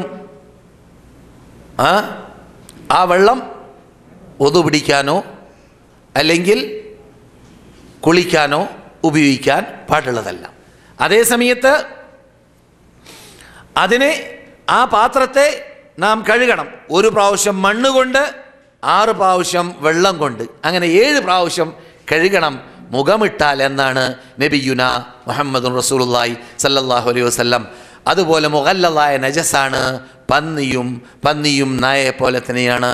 പന്നിയെക്കുറിച്ച് ഖുർആൻ ഫൈന്നഹു റിജിസുൻ, അത് അഴുക്കാണ് എന്ന ശൈലിയാണ് സൂറത്തുൽ അൻആമിൽ റബ്ബുൽ ഇസ്സത്ത് ജല്ല ജലാലുഹു ഉപയോഗിച്ചിട്ടുള്ളത്. സഹോദരന്മാരെ, സഹോദരികളെ, നമ്മുടെ ടൈം അതിക്രമിച്ചിരിക്കുകയാണ്. ഇനി ഞാൻ നീട്ടാൻ ഉദ്ദേശിക്കുന്നില്ല. ഇതുവരെ പഠിച്ചതിൽ നിന്നിട്ട് പകർത്തേണ്ട ഭാഗങ്ങൾ കഴിവിൻ്റെ പരമാവധി അടുത്ത ക്ലാസ്സുകളിൽ പകർത്തി അള്ളാഹിലേക്ക് എടുക്കാൻ പരിശ്രമിക്കുകയും പുതുമുഖങ്ങളെ ഇവിടെ കൊണ്ടുവരാൻ വേണ്ടി പരിശ്രമിക്കുകയും നമ്മുടെ ക്ലാസ് ഇവിടെ നമ്മുടെ മദീന യൂണിവേഴ്സിറ്റി വിദ്യാർത്ഥികളും മറ്റു പ്രവർത്തകന്മാരും ഉണ്ടാവട്ടെ, ഇല്ലാതിരിക്കട്ടെ, അതൊന്നും നിങ്ങൾ നോക്കേണ്ട ആവശ്യമില്ല. ഇത് എല്ലാവർക്കും ഉള്ളതാണ്. ഒരു വകുപ്പിലുള്ളതല്ല, ഒരു പ്രത്യേക മെമ്പർമാർക്കുള്ളതല്ല. ഇത് മുസ്ലിങ്ങൾക്ക് ഇവിടെ മദീനയിൽ വരാൻ ചാൻസ് കിട്ടിയ മലയാളികൾക്ക് എല്ലാവർക്കും ഇവിടെ വരാം, എല്ലാവർക്കും ഇത് കേൾക്കാം. ഏത് സംശയമുണ്ടെങ്കിൽ സംശയം തീർക്കാം. നമുക്ക് ധാരാളം ഇവിടെ മാധ്യമങ്ങളുണ്ട്, പണ്ഡിതന്മാരുണ്ട്, ലൈബ്രറികളുണ്ട്, സദസ്സുകളുണ്ട്. ഇതെല്ലാം ഉപയോഗപ്പെടുത്തണം. അതാണ് നമ്മുടെ വിസയിലൂടെ നാം നേടുന്ന പ്രധാന നേട്ടം. അത് മാത്രമേ നമുക്ക് ശേഷിക്കുകയുള്ളൂ. നാം മരിക്കുന്ന വേളയിൽ നമ്മുടെ കൂടെ 3 എണ്ണം വരുന്ന കൂട്ടത്തിൽ ഒന്ന് സമ്പത്താണ്, മറ്റൊന്ന് കുടുംബമാണ്. ആ സമ്പാദിച്ച സമ്പത്തും കുടുംബവും മടങ്ങിപ്പോകും. നാം ഖബറിൽ ഇറങ്ങുമ്പോൾ നമ്മുടെ കൂടെ ഈ കേട്ട ക്ലാസും ഈ പഠിച്ച വിജ്ഞാനവും ഈ ചെയ്ത അമലും അല്ലാതെ മറ്റൊന്നും ഉണ്ടാവുകയില്ല എന്ന നബിയുനാ മുഹമ്മദ് റസൂലുള്ളാഹി സല്ലല്ലാഹു അലൈഹി വസല്ലമിൻ്റെ ഉപദേശം അത് നാം വളരെ ഗൗരവത്തോടു കൂടി ഗൗനിച്ചുകൊണ്ട് ജീവിച്ച് ആ രൂപത്തിൽ അള്ളാഹുവിനെ പ്രീതിപ്പെടുത്തിയും കൊണ്ട് ജീവിച്ച് അള്ളാഹു സുബ്ഹാനഹു വ തആലയുടെ സാമീപ്യം നേടാൻ തൗഫീഖ് നൽകുമാറാകട്ടെ. അള്ളാഹു നമ്മോട് ദുആ കൊണ്ട് വസിയത്ത് ഇവർക്ക് പുറത്തു കൊടുക്കട്ടെ. അവരിൽ നിന്നിട്ട് മരണപ്പെട്ടവർക്ക് വേണ്ടി പ്രാർത്ഥിക്കാൻ ആവശ്യപ്പെട്ടവർക്ക് അള്ളാഹു സുബ്ഹാനഹു വ തആല നമ്മിൽ നിന്നിട്ട് മരിച്ചവർക്ക് പ്രത്യേകം പുറത്തു കൊടുക്കട്ടെ. അവരുടെ ഖബർ സ്വർഗ്ഗത്താപ്പാക്കി മാറ്റട്ടെ. അവരോടൊപ്പം നമ്മയും അള്ളാഹു സ്വർഗ്ഗത്തിൽ വെച്ച് കൂട്ടട്ടെ. അപ്രകാരം രോഗമുള്ളവരുടെ രോഗശമനത്തിന് വേണ്ടി ആവശ്യപ്പെട്ടവർക്ക് അള്ളാഹുരുടെ രോഗം സുഖപ്പെടുത്തി കൊടുക്കട്ടെ. നമ്മളിലുള്ള രോഗങ്ങളും അള്ളാഹു സുഖപ്പെടുത്തട്ടെ. അവർക്കും നമുക്കുമെല്ലാം പരിപൂർണ്ണ ആരോഗ്യത്തോടു കൂടി ഇസ്ലാമിൽ അടിയുറച്ച് നിന്നുകൊണ്ട് മരണം വരെ റബ്ബിനെ പ്രീതിപ്പെടുത്തി ജീവിച്ച് മുസ്ലിമായി മരിക്കാൻ തൗഫീഖ് അള്ളാഹു നൽകുമാറാകട്ടെ. നമ്മുടെ കൂട്ടത്തിൽ നിന്നിട്ട് യാത്ര പോകുന്നവർ പോകാൻ ഉദ്ദേശിക്കുന്നവർക്കെല്ലാം അള്ളാഹു അവരുടെ യാത്രയിൽ കൂട്ടുകാരനാവട്ടെ, സഹായിയാവട്ടെ, പ്രശ്നം പരിഹരിക്കുന്നവനായി മാറട്ടെ. ഉദ്ദിഷ്ട സ്ഥലത്തേക്ക് എത്തുവാനും മടങ്ങി വരുവാനും അള്ളാഹു അവർക്കും യാത്ര പോയവർക്കും തൗഫീഖ് നൽകുമാറാകട്ടെ.